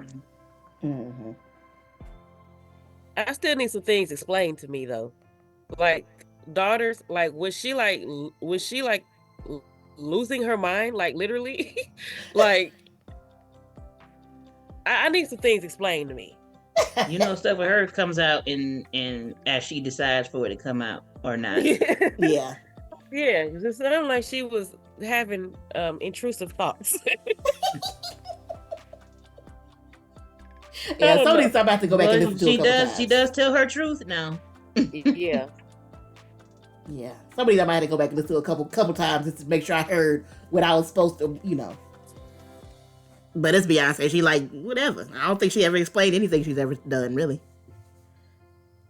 Outside of the... Now, the lady, Rihanna Giddens, who played, I think she plays the banjo on Texas Hold'em. Mm-hmm. I kept thinking, I know that name when Angelique mentioned her the last time, and then I went and looked her up. I don't know if you ever saw the TV show Nashville, but she was on there. You always talked about it. I never watched it. My God, you gotta watch it. It's everything. So you've sold me several times. It is everything. It's country music and it's a soap opera. What else do you need? Is it everything? It's everything. I think it's everything. Is it like the country version of Empire? Did you something like that? Yes. I thought that's what you told me before. It was like the country version of Empire, and I'm like, I don't know if I can do that because I couldn't handle Empire after a while. It is the country version of Empire, and it's real. So many real country artists came in and out of that show, which legitimized it. But yeah, she was in it, and that's when I was like, I knew I recognized that name. She was in the last season, I want to say, and she really, really can sing too. Well, when people were talking about her, like even if you don't know her name, they was like, she's been around for years. Like she's not new. Just because you might not know her name, like she's around. Like Beyonce didn't just pick a person to be like, I want to give her a shot. Like no, Beyonce was like, I want you on my stuff. So yeah, I'm not. When I looked up stuff about her, I'm not surprised she was on. I didn't see that because I just kind of was looking up to see if who she was on the Beyonce stuff. So I didn't look into like what other stuff she did. Oh, this Shabuzi is a dude. Yeah. That was a dude. Him out. Yeah. Well, whoever that young person is, they because I usually can't stand listening to new rap. Yeah. Me neither. But he was handling it. Mm-hmm. That's a name, Shabuzi. Okay. Okay. Oh, I see. I think he's a country rapper. That makes sense. I'm on his Spotify. That makes sense. Yeah, he looks like he's a country rapper. That does make sense. That makes sense. Mm-hmm. Okay. That's why I said Beyonce know what she's doing. She don't just do stuff to do stuff. Okay. I'm gonna see. I'm check him out now. I've never heard of him, so. Yeah. Oh, yeah. Because he got songs like "Rodeo World Champion" and "Ballad of a Built Buckle Bill." Okay, sir. All right. Okay, Shabuzi. Okay, Shabuzi. Come on, Shabuzi. I can't say his name all the way just because I know I see it like that's your name. Okay. Why can't cowboys cry? All right, friend. All right. Yeah, he's a country rapper. Yeah, he's a country rapper. Yeah. I remember I saw that we can move on, but I remember I saw somebody talking about before her album dropped. They were talking about Texas Hold'em. They were like, just kind of look around and see comments and stuff. And people were like, I don't really like it because it's just so what you say? It's like a stereotype. She just used stereotypes. It was cheesy. She would like talk about some of the stuff she said in it, and people were like, "You cannot be a country music fan and think that." Like, yes, there's country music songs that are very deep and talk about all kind of different topics, like all music. But there's plenty of country music that talks about the exact same surface level stuff she was talking about. Like, what are you? They were like, "What are you talking?" They was like, "Well, I'm a country music fan, and that's country music is more than that." Since when? Since when? She was talking about Texas Hold'em and Red Cup stuff, and I was like, yeah, I probably think you need to listen to some more country music because I don't watch really those two at the same time. Yeah, like fun stuff and the deep stuff. Well, some people said that too. They was like, you do 16 know, carriages. like people that put out a single or two, that's not the album. They're like the singles. That's not the album. Because those songs, even though I still like them, it almost seemed like this like was two separate songs. By the time she got to them, I was like, oh yeah, I forgot this was on this album as well. Because it was like I had heard them last night. I was like, I heard them so much. I was like, oh yeah, I forgot about those two songs. Because I was just so ready for the new stuff. But like it's, but especially Texas Hold'em, you could tell it's just very, very much like we just gonna give you a taste of what could be on here. Right. But 16 Carriages almost seems like it's more of what really was gonna be on the album. Yeah. Texas Hold'em would just kind of just be like, here's a little fun stuff, here's a little fun song. Here you go. Have fun. Do your little TikTok dances. Because I couldn't picture her whole album with her doing Texas Hold'em type. I was like, that doesn't fit her. That's why she did a whole bunch of songs like 16 Carriages. With some fun little nasty stuff in between. Yeah, but again, just as a wrap up, I like the whole album. Like it's definitely gonna be songs I go to more often, depending on what mood I'm in. Like it's songs I'm probably gonna listen to if I want to get ready for the day or something like that. I probably would listen to like Honey or Ya stuff like that. But just listening to something, let that thing play and sit down. Love it. I love it. I'll be listening to it. It's going to be on my rotation for a minute. I already added it on my Spotify and it's on my YouTube too. All right. Well, it is the beginning of spring, and that means it's time to set some new goals and get your focus where it needs to be. I know a lot of times people try to do that in January, but the beginning of the year, honestly, is right now, beginning of spring, going into April. See, like we were and just in winter. Right. So this is when you really should be, and springtime represents new life, it represents rebirth, it represents freshness, all things being new. So this is the time to start projects, see life differently, set some goals. So Angelique, how about you give us some tips to get us booted and started? Booted up. Booted up for spring. Yes. Okay, so some tips. So I don't know if everybody's sleep schedules. I know what mine can be. It is not always the best. A mess. An absolute mess. It's awful. Sometimes mine is like, ooh, yes, going to bed. Good night. And sometimes I'm like, it's 4:00 in the morning. What am I doing? Just up like, boop, boop, boop, boop, boop. Really? And I'm like, I gotta be up for work by 10. So like, Angie, go to bed. But one of the best things you can do is reset your sleep schedule. I know sometimes I do it by I know a lot of people I love to say, just turn off everything and you'll just go to bed. No, I don't. That's staring right at the ceiling. Really? No, I do not. That can help. It can help to wind down. Like start when you know you want to go to bed. Like start, turn off walking away from your computer, putting stuff down, all that kind of stuff. Some other things that can help is watching what you eat before you go to bed. Try not to eat right before you go to bed. Like, I know some people do that. Don't do that. That'll keep you up. I know I've taken melatonin to kind of just, if I just need to reset my whole sleep schedule, just taking it for a while and then stop for like a week or two. Mm-hmm. That has helped.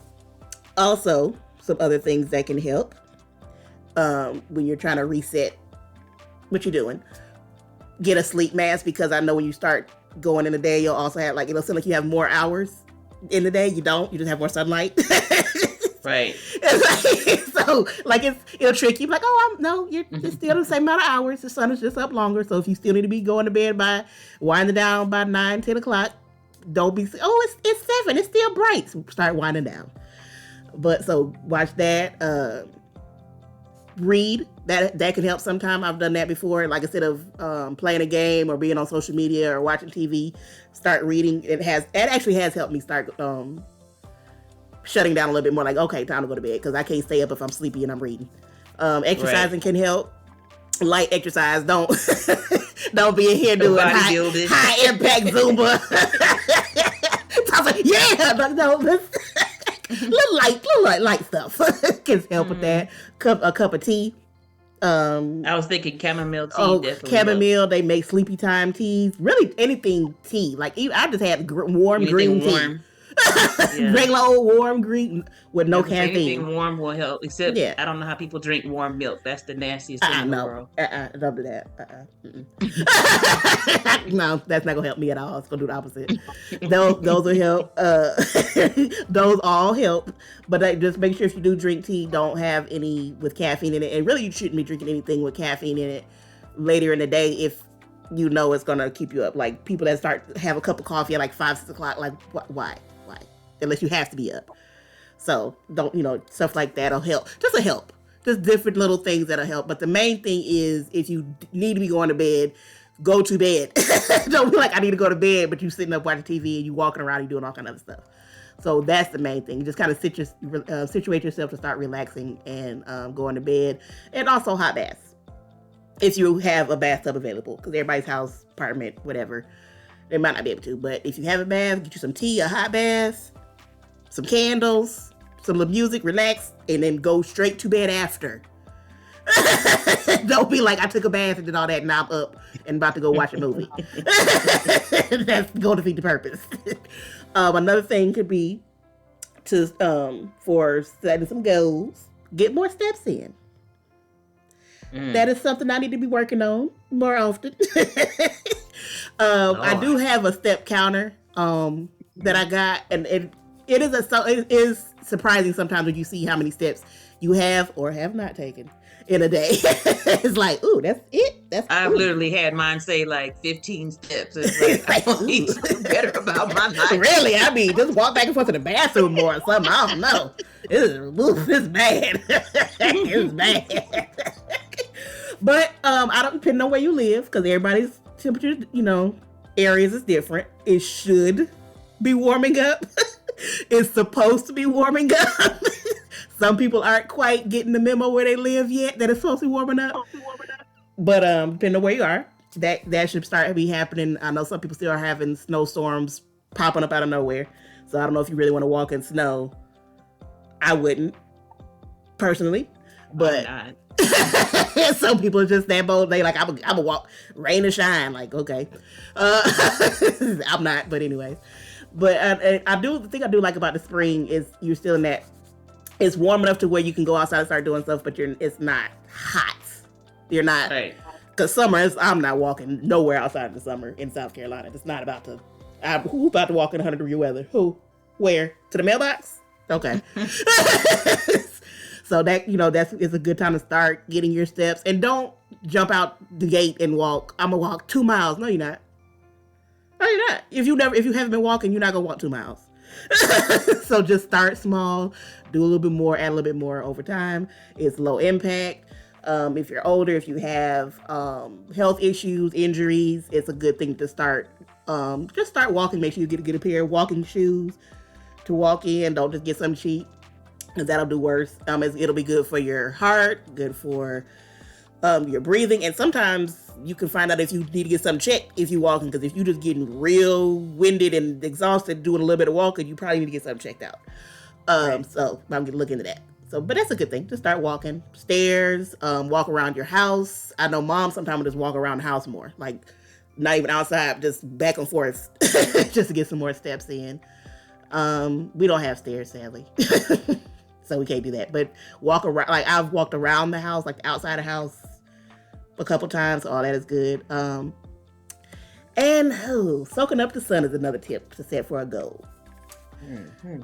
Everybody of our melanated shade does not always feel safe to be protected and done certain things and all this kind of stuff when it comes to skin. But get you some vitamin D. Get you some sun. Go out there. Don't hurt yourself. All that kind of stuff. Just a little vitamin D. Go sit out on the step. If you got some steps, go sit out on your porch if you got a porch. Walk to the mailbox. Open a window. Just get some sun for a little bit of time. It'll help your mood. It'll help with your serotonin. It's just all around a good thing. And you might not need to take as much vitamin D supplements if you're doing that. So that's one thing you should do. And make sure you're protecting your eyes and your skin. Even us brown people. we can still get sun damage and burn. It can happen. But it's just really just if you don't overexpose, don't sit outside in the sun for hours and hours and hours at a time. Don't work outside in the sun if you're like doing your yard or whatever. But just, a little bit of sun exposure is not going to hurt you. Even if you were to not have protective like sunscreen, it's not going to immediately hurt you, but just be careful because you can. But protective clothing, sunscreen, sunglasses, all those things are good if you're going to be outside extensively. If you're just getting a quick little vitamin D shot from the sun, you're not really going to need all that because you're not going to be outside. Another thing that I know I'm starting to do, and I know we're all starting to do, is eating way more fresh produce. I know we're all kind of doing something now. And I know a lot of people are starting to work on their summer beach bodies. They're already starting to do that. So eating fresh produce is a good thing to do. I know a lot of people don't like produce. I'm sorry. You just should. It's just, you should eat it. Find some stuff. I mean, it's so many different things from produce you can eat. Green things, fruit. Don't only eat fruit. That's not good either. But just try different things. So, as long as you're eating a good mix of things like greens and fruit and other vegetables, it'll help. If you're feeling sluggish, that'll help. Because I know sometimes you don't realize that you're not eating as much produce and you're eating so much. I don't like to use the word processed because pretty much every food is processed unless it's literally grown from the ground. So that's whatever.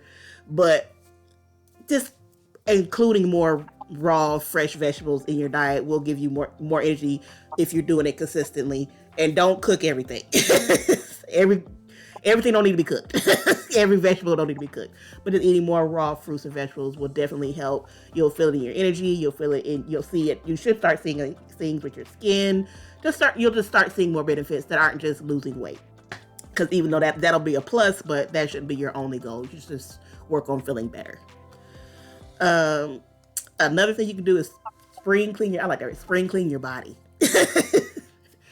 So that is just really just getting rid of, taking breaks from how you're normally eating. Like if you normally eat a lot of pizza, if you normally eat a lot of fast food, if you normally eat a lot of things that are pre-made, microwave stuff, take a break for a little bit and just do more actual home cooking. Just drink, just more things that are just kind of better. Just give your body a break for a minute of just, let's cleanse some stuff out. And I think even if you're doing it for a couple days or a week and you go back to what you're doing, it'll help. You'll notice a difference. You will notice a difference because I've done that before. Just for a week of eating non-processed, and you can just tell it's oh, I've been eating crud for the last for a long time. Wow, it does make a difference. If you notice that you're dragging more in the day, don't always go for the snack bars that they claim are healthy. Some of them, they do still have hidden sugars and stuff. So do certain things that's okay, this does make a difference. It does make a difference when you just kind of reset your body for a little bit. And then you can go back and do what you want to do. But you might even notice that you'll change how you eat after that few days or a week. You might just start adding more things to your diet in general, just because you like how you feel. Right. One of the main ones, it should have been number one, is not. Stay hydrated. Yeah, for sure. Drink your water, folks. The amount of people I know that say they don't like the taste of water. I'm like, water? You don't like water?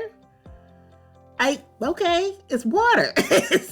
I make sure I stay stocked up on water. I just got some more big cases of it today. And it's just, I keep it. I know the whole plastic bottle thing. Fine. But I keep it stocked in the refrigerator so it's always cold and I can just grab it and go and just make sure you're just always drinking water throughout the day, especially if you're going to be active. Make sure you stay hydrated, because if you're feeling thirsty, you're already starting to be dehydrated. Exactly. Period. And sometimes you think you're hungry and you're actually thirsty. So that's another way that you can lose some weight too. So just make sure, especially when it's starting to get warmer, start making sure you're staying on top of your water, because you're gonna be sweating more and stuff, even if you're not the most active person, just because of the heat. especially here. I know in South Carolina, if I go to the store, I make sure I bring my insulated cup because it gets so hot. I have to have water. Like, I did that and I started doing it because a year or two ago, I went to the store and I was like, I got so dizzy because it just was so hot and I didn't have anything to drink with me. And I was like, never again. I will not ever do that again. I was like, so now, cup of water, then I can go. So that's that's the thing. Just drink it. I know people say drink half your body weight, but if you're normally not drinking water, drink a bottle or two a day. Drink a bottle or two a day. Get the little 8-ounce bottles. You can drink those so fast. You'll be like, wow, you just start somewhere. Just drink water. I don't care how much you drink. Drink a glass. And I do the 8-ounce bottles sometimes because, I've talked about it. I had weight loss surgery. Mm-hmm. So I can't always do large amounts of anything, including liquid. It's painful. The 8-ounce bottles are helpful for me. I mean, I will drink more, but number one, it's easier for me to handle. I can put it in my purse. I can take it with me. It's easier to carry around the house. But it's just you're getting a cup and you're done. Mm-hmm. So sometimes I think that the 8 ounces is better. And another tip I just want to quickly interject is if you're going to be out and about and you have an insulated mug, one of the things that I've learned, because for me, I don't like warm water. That's nasty. I can't do it. I'll try and never sit there. Try filling your mug up with more ice than water before you leave. Mm-hmm. So that's exactly as the day goes and it's melting, it's staying cold. Yep, that's exactly what I do. Like, I fill it all the way up to the top with ice, like all the way up to the top. And then I'll put my bottle of water in. And so when I'm out, when the heat starts melting that ice down, even if I'm drinking the water, it's just going to it'll be cold. Right. It'll keep putting more water in. And it'll, it can last a little. And it's insulated, so it'll last longer than just, if I just brought a refrigerated bottle of water out, it's going to be hot by the time I got to the store. I can put a tea bag in the thing. So, like, I don't do that, but the insulated, and you don't have to get what's the expensive brand? Stanley Cup. You don't have to get a Stanley Cup, y'all. You don't have to get a Stanley Cup. Don't let nobody do that. You have to just get a good one. I got mine from Food Lion, and it doesn't sweat on the table. It doesn't, and I've had it for about a year or two. So, yeah, just get something, especially if you live in places that get hotter. So that's definitely a good tip. Another one is clearing the clutter. I know I have to be more vigilant on that, but just clearing the clutter around your living spaces, your bedroom, your wherever obviously don't just pile it up somewhere you're not going to look at it, but just definitely places you're going to be, like your bedroom, your living room, your bathroom. Clear it out, organize it, spring cleaning is the thing. You start throwing away stuff. That's the whole thing. Just it does make a difference being in a clutter-free place. Like, you don't realize until you've done it that you haven't really been relaxing. Until it's like, I've noticed that before, like when I've like cleaned up and organized, it's like I was not as relaxed as I thought I was here. So it does make a difference. That even goes back to with the sleep. Like, you'll just be more relaxed if you're not you're not stressed out, because being in a more cluttered space does actually cause more stress, which is when I saw that, I was like, yeah, that's true. So just, you'll be less stressed, you'll be more relaxed, so that'll help with your sleep. Which will help with your diet, which will help with so many other things. So just clearing the clutter helps so many other things. Yeah, that's true. It helps so much. I know. Everybody doesn't like it. Everybody doesn't like to organize and clean like that. I'm one of them. But it does make a difference. I don't know about y'all. I don't know if y'all gonna start doing y'all spring cleaning soon, or if y'all gonna not. But girl, listen, my husband his OCD has OCD. There's nothing in here to clean. Well, just spring clean your wigs or something. I don't know. Spring clean your wigs and your shoes. I don't think. I know he ain't gonna mess with them. No, he know better. Yeah, I know he ain't gonna touch those. But I do need to clear out the clutter. Like my hard drive. The other day I was going through my phone and I was just like, I got all these images on my phone. There's parts of my life that still could be better and Yes. need to be cleaned out. So I think whatever needs to be decluttered just needs to be decluttered. Because I know, yeah. And like, I even still, and I purged a ton of clothes moving out here. And I was sitting in the closet this morning, and I just thought, there's still clothes I need to get rid of. Get more, yeah. Yeah. Because I'm like, I know they say if you don't wear it over the course of 21 days, you ain't gonna wear it. Yeah. The only thing I probably disagree with that is just, well, I mean, because I got clothes that's like, I got like ball gowns and stuff. And yeah, like I'm not wearing that to Walmart, but and then when the temperature change, you might not wear your tank tops in winter and your sweaters in summer. Right. Yeah, I do get what they mean by that. That makes I get, but everybody like getting rid of clothes. You just, in your mind, you always like, but I'm gonna need that. And we ain't gonna talk about the stuff. Be that size 12. No, you not. No, you not. You done had that dress. You done had that dress for 5 years. You ain't lost 2 pounds. Stop it. I think for me, so many, and you all know like my shoe thing. So many times I buy shoes to go with an outfit. So it's like if I get rid of outfit, the shoes. Like before I moved to Colorado, I literally had over 100 pair of shoes. The process of purging those shoes, I literally cried. Yeah. It was hard. I can't believe it was hard going through my shoes, and it was hard going through my makeup. Like certain things I've had, and you can get caught up hoarding makeup too. And I'd had so much, because you can start collecting palettes, eyeshadow palettes, and this palette has 2 colors in it that you wear and 8 that you probably don't. And when I was going through my makeup, I had like a tub of makeup, and so I was like, okay. First of all, makeup has expiration dates on it. It does. So some stuff I was like, this isn't even healthy for me to be wearing no more. We should throw this away. I don't care about this color. So I didn't realize I had like 7 things of mascara. And you can't them. Yeah, and you can't even use. You're not gonna use that many when you first bought them, anyways. You're not gonna go through 7. Mm-hmm. And then the longer you keep them, you can't. You want an eye infection? That's how you get eye infections. Right. So even when you were just saying that, I was thinking, I was even just looking through my makeup brush, and I think that you can never have too many brushes, but I think you need to be mindful of the brushes that you have. Mm-hmm. And so, it's still stuff to declutter. My jewelry, like you can be caught collecting and hoarding before you realize it. Half broken necklaces that you just like, why do I have why are you holding on to it? One earring. One earring. What are you doing? You just hope you're going to find that other earring. Okay, if it's been over a year, you're not finding that earring. You're not finding that earring. That earring is gone. Yeah, so be honest with yourself, ladies, and go into the spring. Was that the end of it, or you got one more, Angelique? One more, and this one. Okay. Oof. I don't know why this one on here with the steps, but find your perfect exercise program. I need to, and the thing is, I know I need to. It's not even like, oh, should you? Yes, you should, and you should. But it's just like, but I don't wanna. And I know for me, the perfect one, like I'm not a weights person, like. Mm-hmm. Ever. Like I've never been a person that's been into like lifting weights. I'm very much more like a cardio, a dance. If I do weights, it's definitely just to be like lean muscle, like low. I'm not trying to bulk up ever at any point.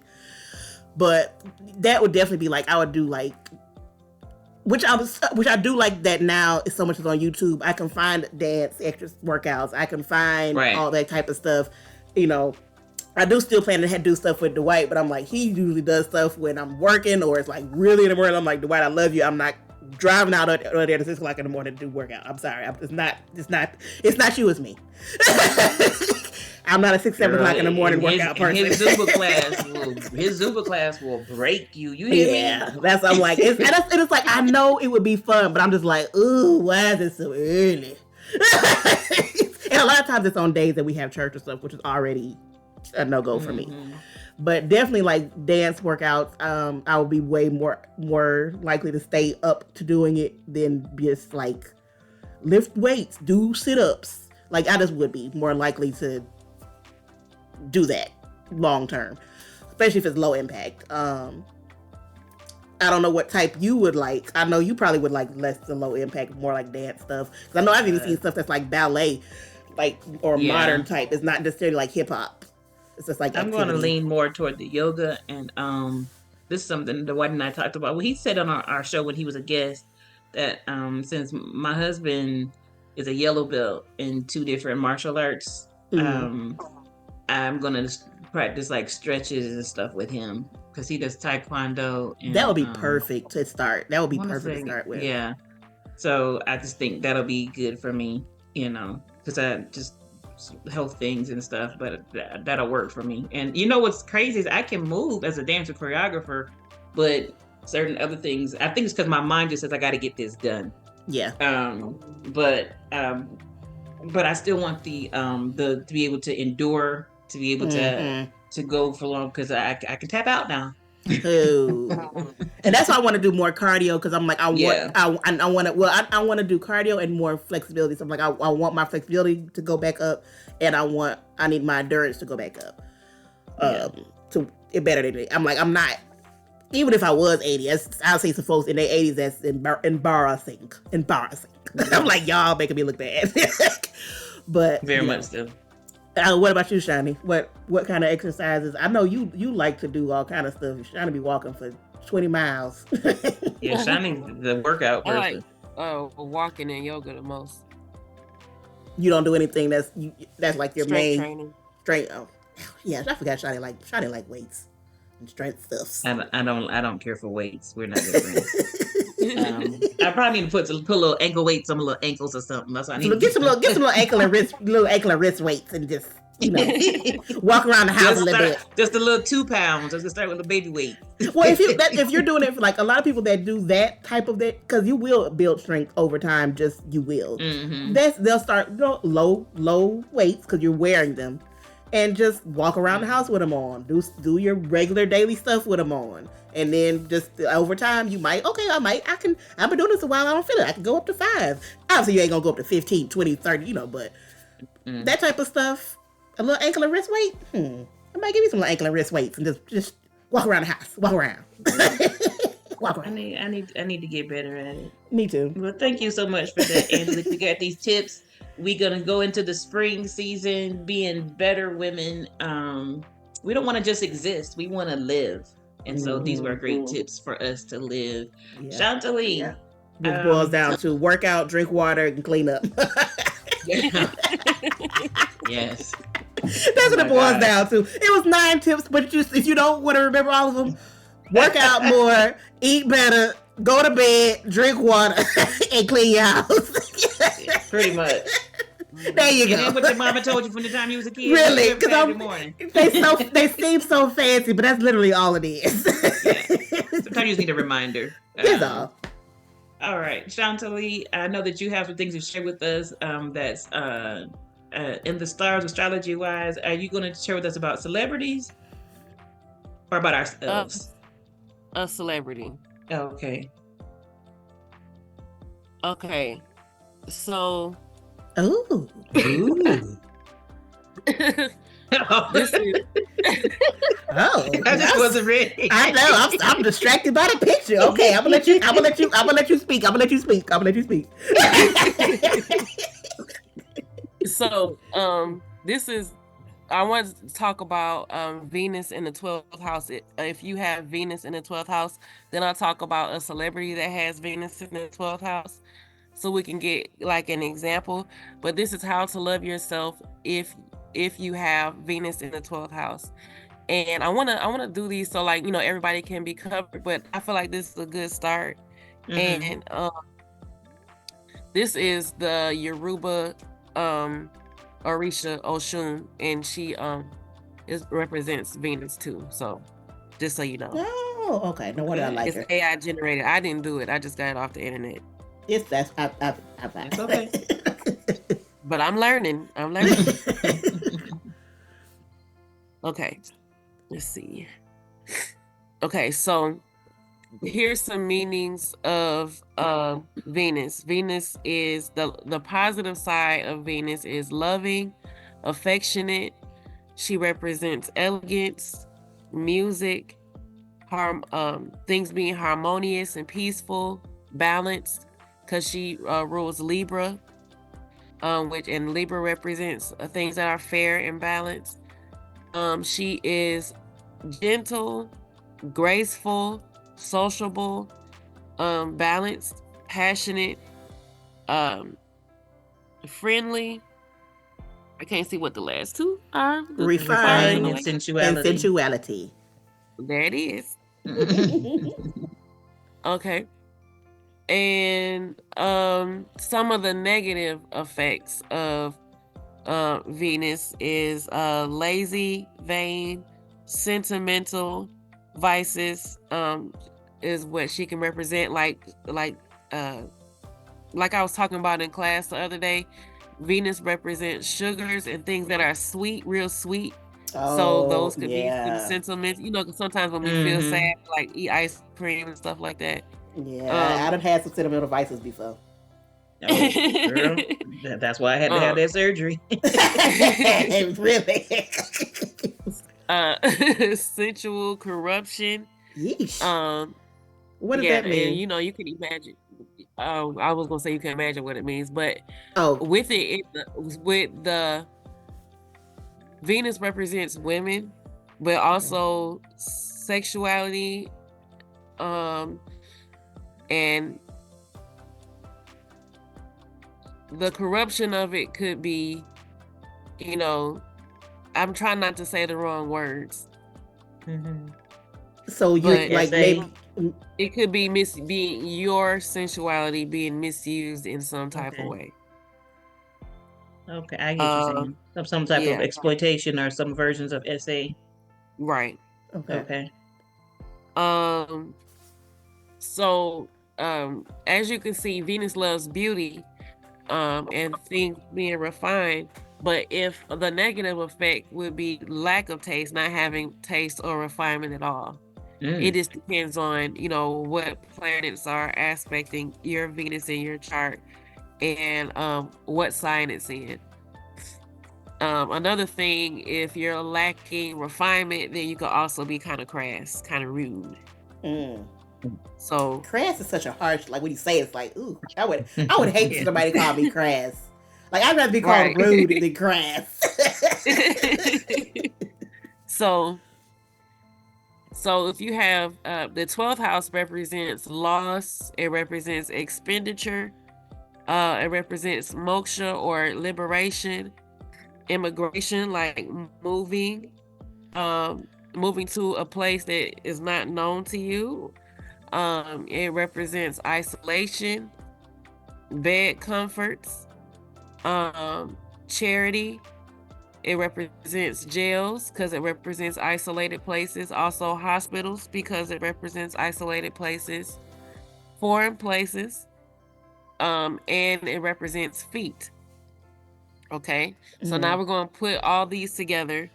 And so how to love yourself if you have Venus in the 12th house.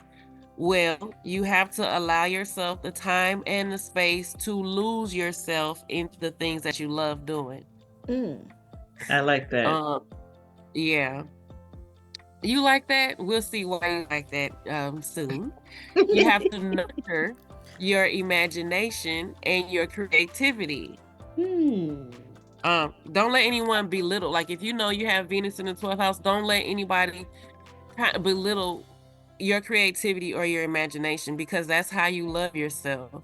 You know, even if you're not doing it for something big, like let's say you're not trying to, write a book or do something big. Even if you're just doing it for yourself, don't let anyone belittle that for you, because that's what you need. Okay. Right.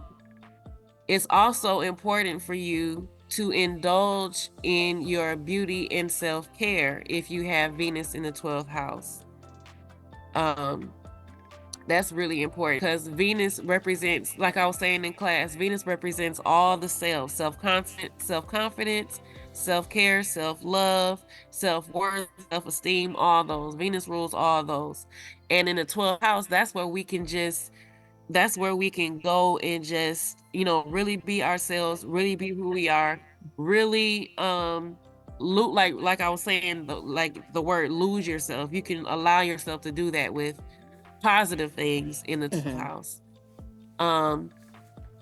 Also, don't allow anyone to isolate you if you have Venus in the 12th house.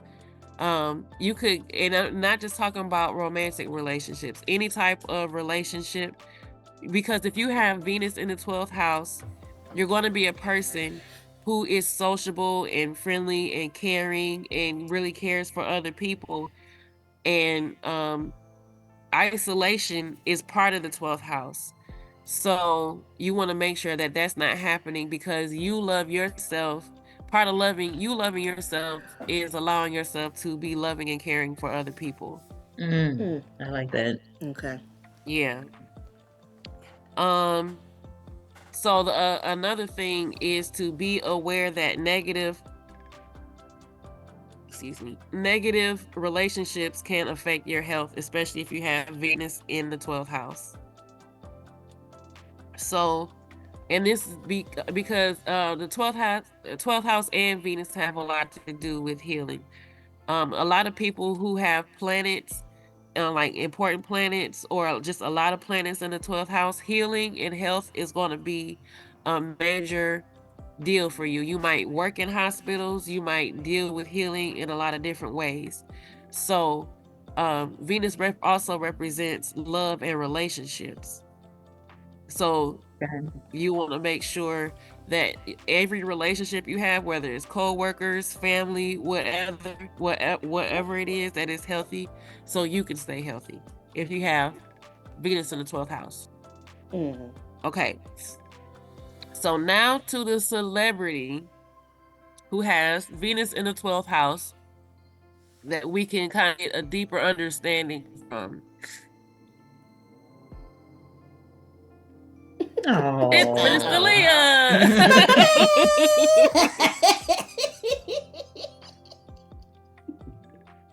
That's why you understood all that stuff. I felt seen.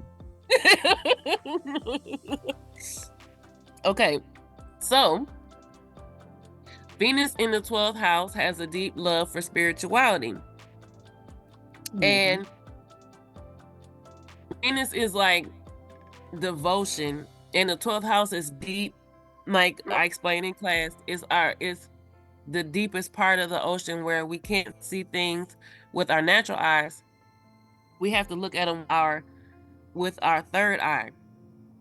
So it represents deep, deep spirituality. And this is why Minister Leah is a minister. And she's been ministering a lot in church and bringing us a lot of really good information about women who are ministers and revivals and all the changes, the powerful changes that women in ministry have made. If you would like to, if you would like her at your church or ministry, please contact her for more information. Thank you kindly. Why did I give her a free promo? You became our manager tonight, sis? Oh, that got me. I wasn't ready for that.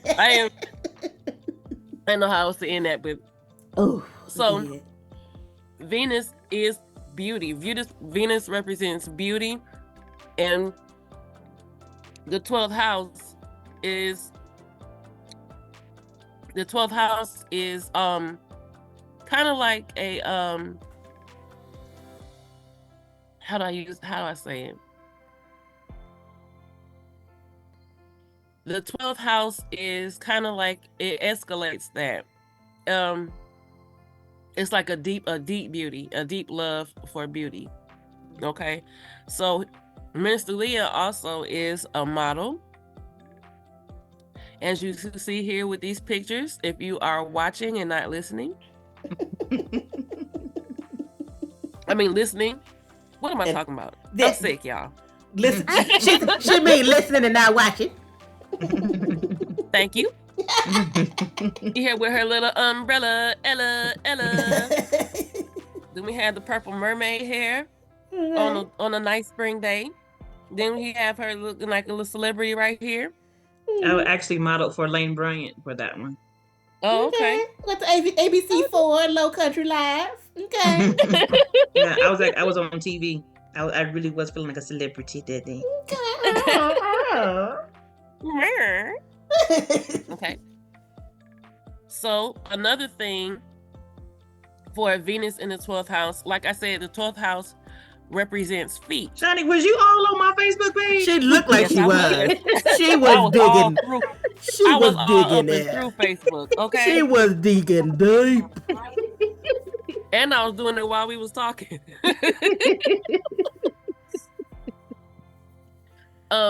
So Venus is creativity.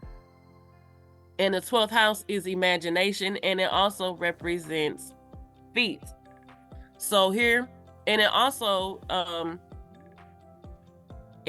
people who have planets, important planets, or in the 12th house, they're like really famous producers and writers. Mm-hmm. So Miss Leah is a dancer who also created dance productions with Restored 2. What's some other productions that she did? I really like this one when they're all in the black. That's one of the Restored at 3, so that's the second one when we were at the SIMT building. That's actually, I choreographed the dance that they're doing in that picture. That's all around the world that they hate. Yes. Because of that particular pose right there. Because they're going straight from the thighs. And I was like, if I can do it, you can do it. I don't want to hear it. Oh yeah, I know that worked them thighs out. Don't they have to hold it? Yeah, because they're holding it from their core. Yeah. No, they hated it. They hated that. But it was so pretty.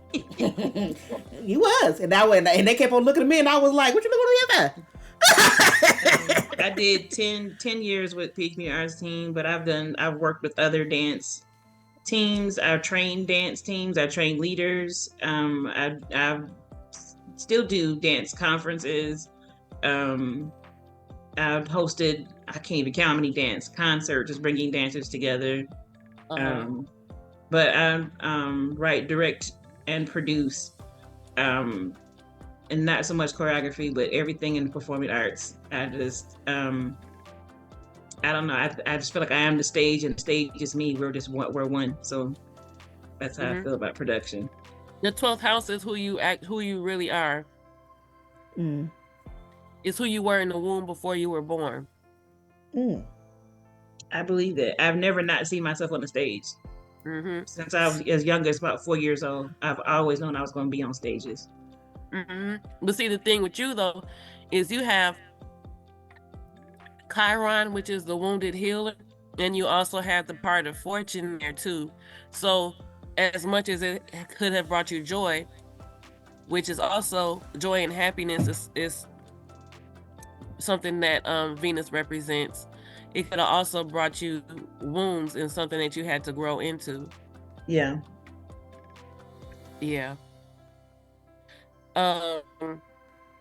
And talking about the wounded healer, and like I was talking about healing before, how it's gonna it means a lot when you dance. You also have laid hands on people too, and like it's healing connected to it. Wow. So yep, this is my presentation. Gonna make me cry, girl. On how to love yourself if you have Venus in the 12th house. Well, I appreciate that. I think we should all take that to heart. And this is something you gotta kind of chew on and meditate on and think about. But it definitely helped me with myself. Because whenever I feel like I need to get away from production, I can't. It's in me. I keep saying I know that I have one more musical in me at least. I've felt like that for the last 3 years, and I feel like that even more. It's like I just got to get it out, and I don't have to be on stages dancing so much anymore. I say that, but then I miss dancing a whole. I miss choreography. I miss create. It's the whole thing. It's the creating. It's being able to. It's literally like having a baby. It's be able to bring it forth and then watch all the things that put it together. And I love production so much. I love and well, both of y'all have done productions with me. Angelique's done the most. I love everything that goes into it, the rehearsals, the picking the wardrobe, I love even the hard parts. I love the hard days because I understand what's on the other side of it. And something that I know the three of us know is like, by the time you get to the time that you have to put this thing on the stage, no matter what it is, whether it's 5 minutes or 50 minutes or 2 hours, you can't do no more once it's time to put it on the stage. And so I know we always used to say to each other, it's go time. And so when I first started working with the kids, the first production, oh my gosh, they were so stressed out and losing their mind. And I was just walking around, and one of the kids was just like, one of the girls, she was like, Minister, act like she don't care. And Angelique said, she's done. I've done everything else I could do. Like either you're gonna sink or swim at this point. And why should I stress myself out, hollering, yelling, throwing stuff? I'm not that type of director or producer. So at that point, anything that goes haywire, all I'm gonna do is laugh, or somebody's gonna die. So because I work with kids, you learn to temper yourself, But mostly at that point, it's like, it's beyond my control. What can I do? Sound goes out. People forget choreography. People don't have their clothes. You done told people to have their stuff 100 times. Just, you know what? Y'all not gonna make me lose my mind today. But I love everything that goes into that. But that adrenaline, that vibration on a stage, when the lights are on and the people there's just nothing like it. And when I would work with Malcolm Stevens, that's when he first told me, you're called to this, because everybody doesn't even know to explain it like that. And I'm like, it's just something about it. It's something about when you see the curtains open and your heart. So I live for all of it. That type of adrenaline is almost like a drug. Like you just, once it's over, you just want more of it. And when people just they walk away from it, they didn't get it, I'm just like, this wasn't for you. And I walk into buildings and see stages, and he would say this: these stages will speak to you. They'll tell you if they're yours or if they're not. And I've had that happen over the last few years. It's everything about it. I just love the creativity of it. So no matter what I do, I love all the things that I do, but nothing made me feel as whole as when I do production.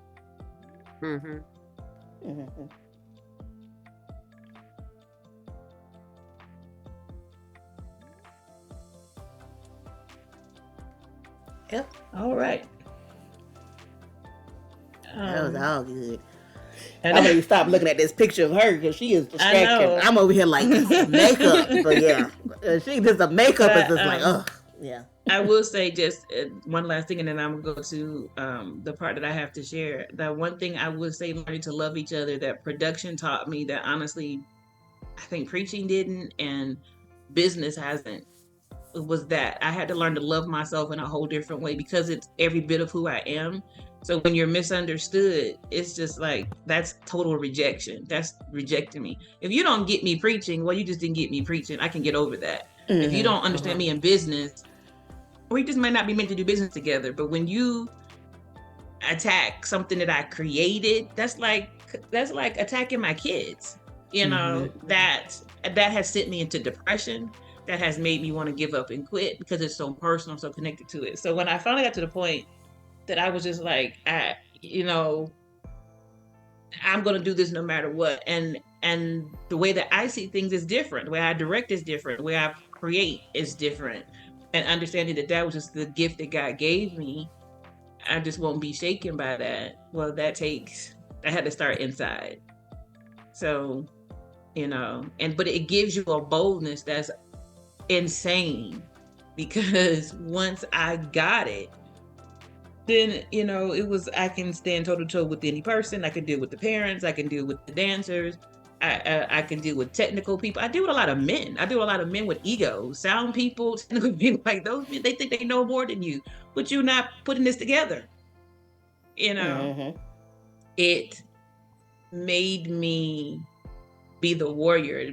I am what I need to be. It's taught me to be so good with myself and unapologetic. That's when I really became unapologetic. I'm just, and that was from the inside out. So that had to do with my self-esteem. I was up to 450 pounds at one point, and I look at pictures of me dancing. Like, who dances that heavy? But you couldn't have told me that I wasn't supposed to dance when I was that heavy, because I was good at. Now I look back and I'm like, y'all let my behind get that big and nobody said that to me. But I just did what I love to do because I couldn't do nothing else.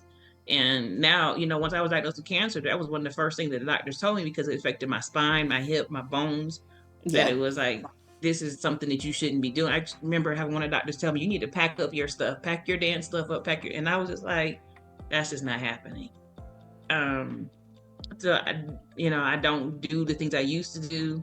But most of the time, unless you just know me, nobody even knows that, because I also know how to dance under the anointing, But there'll be so many times when it'll just be like, nah, I'm not gonna dance no more, and nothing in me lets me, quote unquote, retire or put the pen down. I just love everything that comes with it, because So that was really good. So I hope everybody who this applies to feels it and sees themselves the way that I did. I appreciate that, Chantalie. It was really good, very good. And my birthday is Wednesday, just so that y'all know.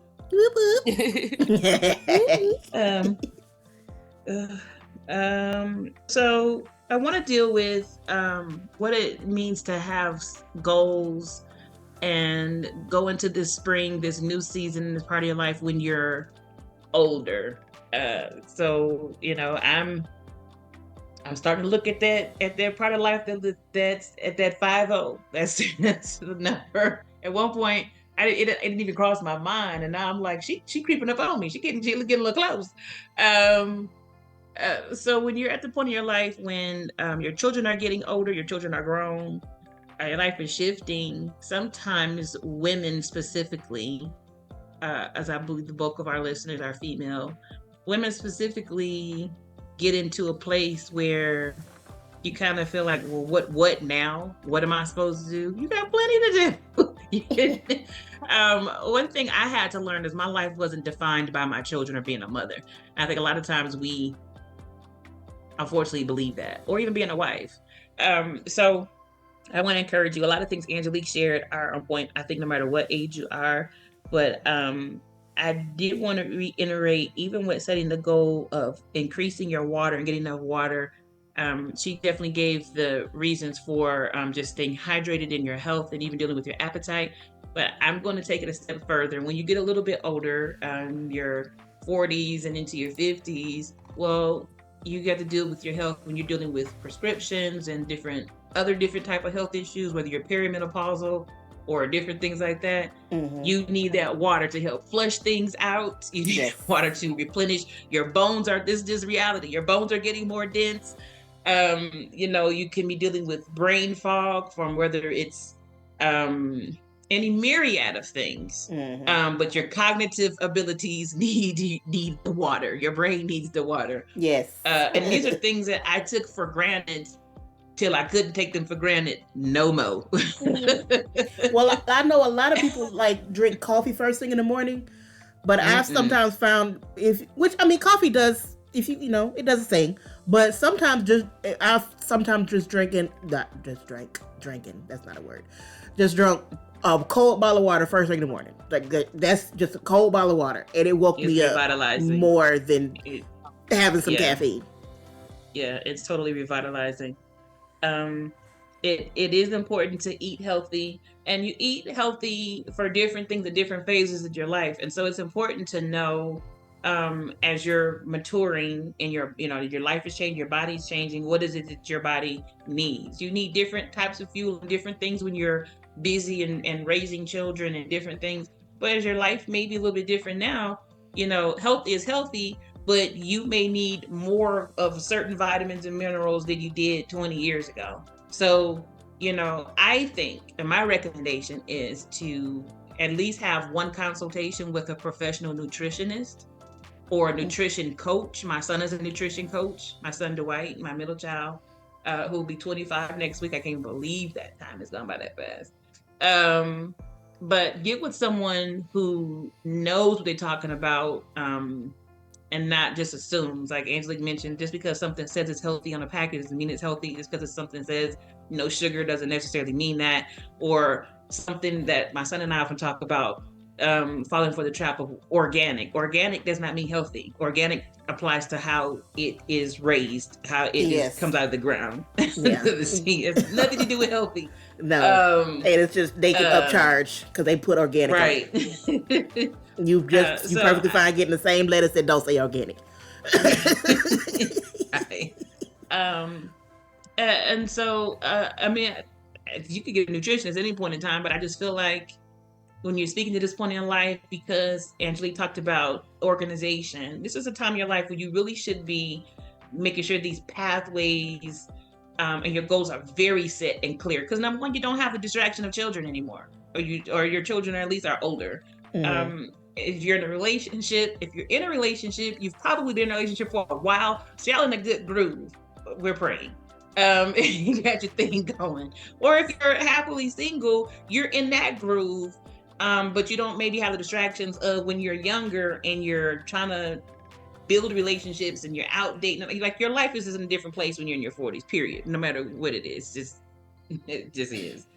Or it should be. We hope that you're mature enough that it should be. We'll put it that way. And so I just think it never hurts to speak with someone who's got knowledge and training, and in that it's helped me. In fact, I was actually thinking earlier today, I need to schedule an appointment with my son, because it's things that I know, but it just doesn't help to have that trained person, because they're also not gonna pacify you. And you can have that. Well, you can try. They're gonna tell you this is what you're supposed to be eating. This is how much you're supposed to be eating. This is when you're supposed to be eating. Period. They don't care about your feelings. They want to get you healthy. So that's one reason why I say I think that you should speak to somebody professional. So eat healthy, be healthy. Something else we can do as we're going into setting these goals with this brand new spring season is expand your knowledge and your learning. So again, sometimes we can fall into the rut of, well, I graduated from high school, or I got the certification, even I graduated from college, I've attained. We never stop learning. Sometimes your life can hit a pause when you're, again, raising children, building relationships, but your life is in a point now where some time should be freeing up. So this is a time when you can, whether that's making regular trips to your local library, getting out and visiting museums, talking to people, getting immersed in other cultures, whatever that means for you, reading more, expand your knowledge and learning. You have the time for it. Seize that. And that's absolutely where I am now. In fact, one of the things that I really want to do is learn a second language. And where we are here in Colorado, a good deal of the population and culture is Spanish speaking. So I want to know it for myself, but I also feel like you befriend people when you have something in common with them. So that's another reason why that's a personal goal for me. I think Angelique mentioned it. Wake up earlier. Don't allow yourself to sleep in. As you get older, it's easier to become more sluggish and sleep in later. Get up. Now that's something I have to work on, and I have to work on it because I'm a night owl. So I'm usually up late, which means I sleep late. But which means if you go to bed earlier, you wake up earlier. So I have to go to bed so I can get up early. Because you go to bed at 5, you can't wake up at 7. Well, you can probably going back to bed around 9. Really? At least I knew. I do know the mornings when I've gotten good sleep and I get up early, my day is great. Yes. So those things help. They help you see better. They do help with your diet. They help with your energy, because that is the path that you should be on. And at this point in your life, you want to be the best version of yourself you can possibly be. Find a reason to get out and volunteer. You've taken time to build yourself up, to free up your time, give your compassion, give your knowledge, whatever that is, to another organization, other people. I I live for it. It helps me. It gives me more purpose and more drive. So get out and volunteer. Get out and, you know, there's a saying, with age comes wisdom. Well, then use some of that, darn it. And be helpful. And to be loving. You'll find that it helps strengthen you and helps strengthen the people that you're around, right? Become a world traveler. Now, for some people, your goal may not be that you need to be in Japan or China or Italy, but make a goal. If you've never been outside your region, leave your region. If you've never left your state, by all means, please leave your state. Yeah. Start there and expand. And then once you leave your state, well, how many more states away can I go? If I've never left the north, then let me try to go south, or let me try to go west, or shake that up before you go traveling to an entirely different culture in another place. Yeah. But set the goals for moving, and it's one thing to read about a culture, it's one thing to learn about it, but when you're immersed in it, when you're around people and having experiences, it makes life totally different. And those are my goals actually now, is to get out and do some traveling and experience life, experience the world. I'm an avid reader, and I have traveled the world 1,000 times in my head, but now I'm ready to do it with some frequent flyer miles. All right. Create your daily affirmations. There's nothing more important than, like Chantali just said, loving yourself, being good to yourself, speaking words of encouragement over yourself. Who am I? I will tell you, as you get older, it is more important to speak words of affirmation, because you're constantly countering the things that you've probably heard and experienced when you were younger. Whether that's childhood stuff, relationship stuff, just dealing with parenting, a job that a boss that you've had to endure. So you constantly got to keep speaking positivity to yourself, putting those right vibes out there, speaking what God says, whatever applies to your particular belief or sanctioning. But positive daily affirmations strengthens you. It helps you so much, and it helps you plan better, because the better you feel, the better you see, the better you can execute. I know that once I've gotten back into doing that, it has helped me. It's helped me with my marriage. It's helped me as a parent. It's helped me with my business. It's helped me about myself. And it will counter those moments when you deal with the blues and depression, because light and dark can't dwell together. I can't be down and happy at the same time. So if I'm believing in myself, loving myself, moving myself forward, embracing the newness of life, this beautiful time of year, I'm probably not going to be also wanting to sit in the dark and cry and eat a box of Krispy Kremes, which I've done. All right, so don't judge me. I'm not.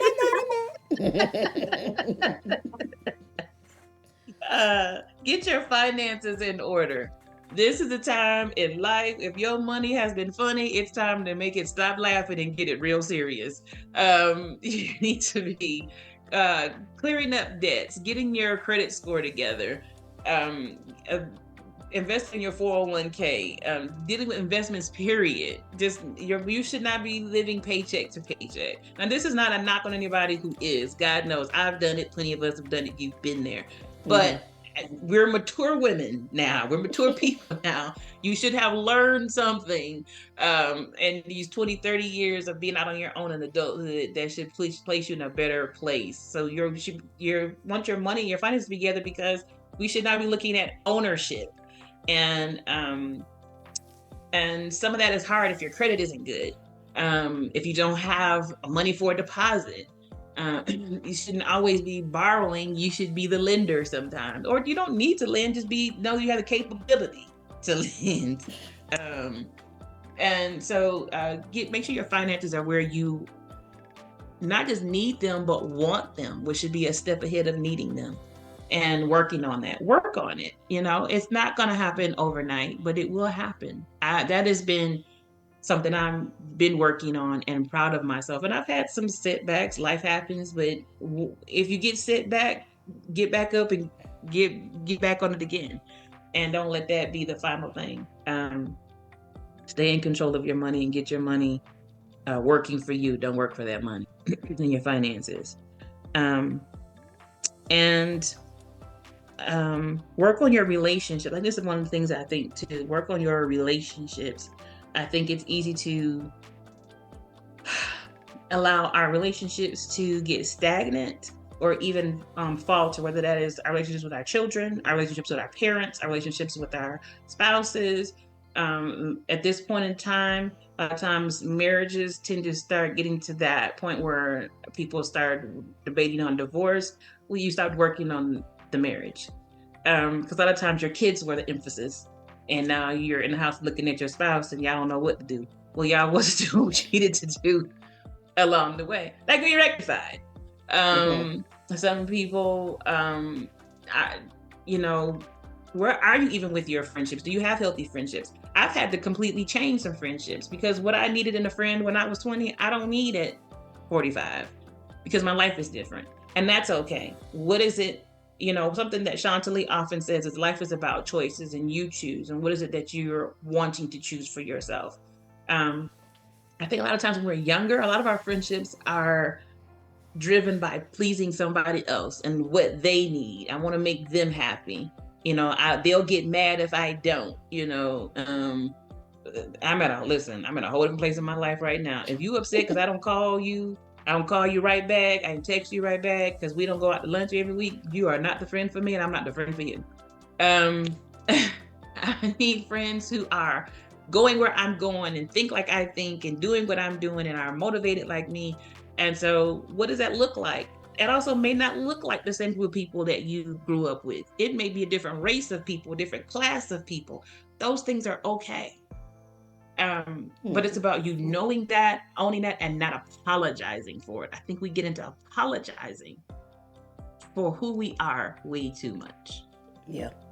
So it is good to know. And one thing that my mother taught all of us is to place people in the proper categories. So maybe somebody was best friend a couple years ago, but they may be associate or acquaintance now. That's okay. And the one thing my mother specifically told me was, you may be something to somebody, but they not be something to you. I am plenty people's very close friend, but they are not mine. Yeah. Oh yeah. and that's perfectly fine too. And I don't even need to tell them that. I don't need to tell, boy, you ain't my best. Why would I destroy that or hurt them? I don't. Exactly. I just need to know where I'm headed and what I need and what's important for me, because I know who's my confidants and who I spend time with and who makes me feel good.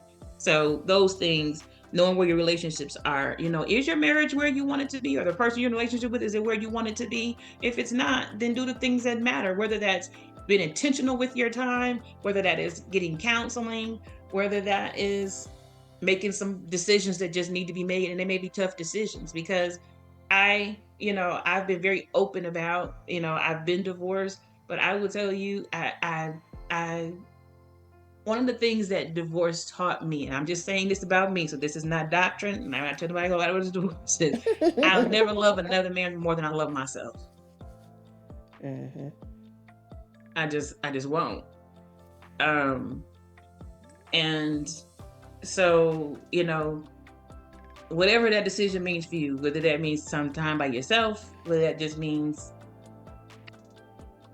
this is where we part, what do your relationships look like? And then get them where you want them to be, where you see them. But here's the thing, you have to put in the work. It's not about other people. A lot of times we get into, well, my kids don't, my husband don't, my friend don't, my boss don't. Well, what is it that you're doing or not doing? I was very guilty of, and I don't know if you, Shawnee, or Angie went through this. Well, y'all are different than me, so never mind. But I could sometimes be like, well, this person doesn't call me. Well, you're also not calling them. So I'm just saying, sometimes we have to remember there's also two sides to everything. Yeah. So before you go into cutting people off for all these things, make sure you put in your amount of work too. And getting your relationships, like I said, where they need to be. But the most important relationship outside of your relationship with God or wherever your faith is, because I acknowledge we have all different listeners, is your relationship with yourself. Like Chantilly just talked about, loving yourself. And so making sure that all your relationships are healthy, including the one you have with yourself, and making sure that they're good. And if they're not, then work on getting them good. And so that's what I have. I think if we do those things, in addition to the things that Angelique gave us, man, oh man, by the summer, we're going to be some powerhouses. What? By the time Bad Boys folk come out, you see what I'm saying? And that'll be a start of the summer. Covered in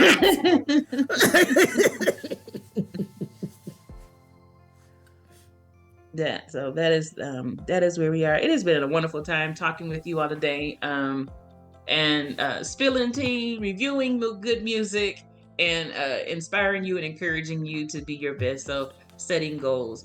I will be posting about goals and talking about goals and encouraging you all as we get into April, my birthday month.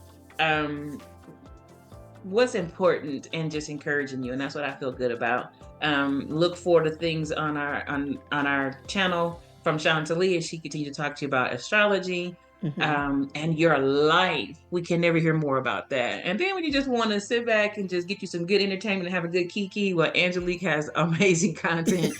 And we're all different. I don't watch hardly anything that Angelique reviews. No, because I got two things I gotta watch is coming out, and I'm like, neither one of y'all. Neither one of y'all. She does an amazing job of reviewing. And so even though I have, you ain't going to see me watching The Last Airbender, nothing. But I think but the way she reviews it, she make me feel like I might just peek at for a couple of minutes. Just look on an episode. Put an eyeball on it. And that's when a person is good at what they do. So, again, continue to follow us, like, comment, subscribe, and then share. If you like what you see, if you like what you hear, share it with a friend and come back for more. We're here every other week to bring you great content. Sometimes it's going to be a great focused theme.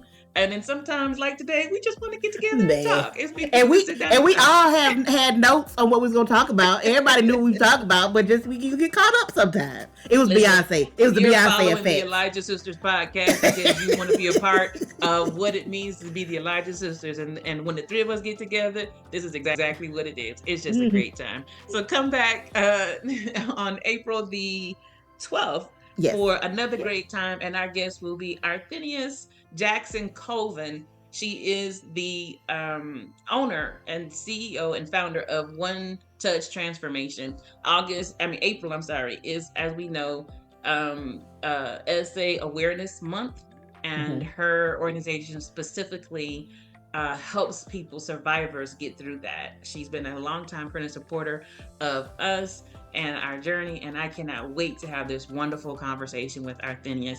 So until then, it's been great to talk with you. Thank you for allowing our family to be your family. I'm Leah. I'm Shani.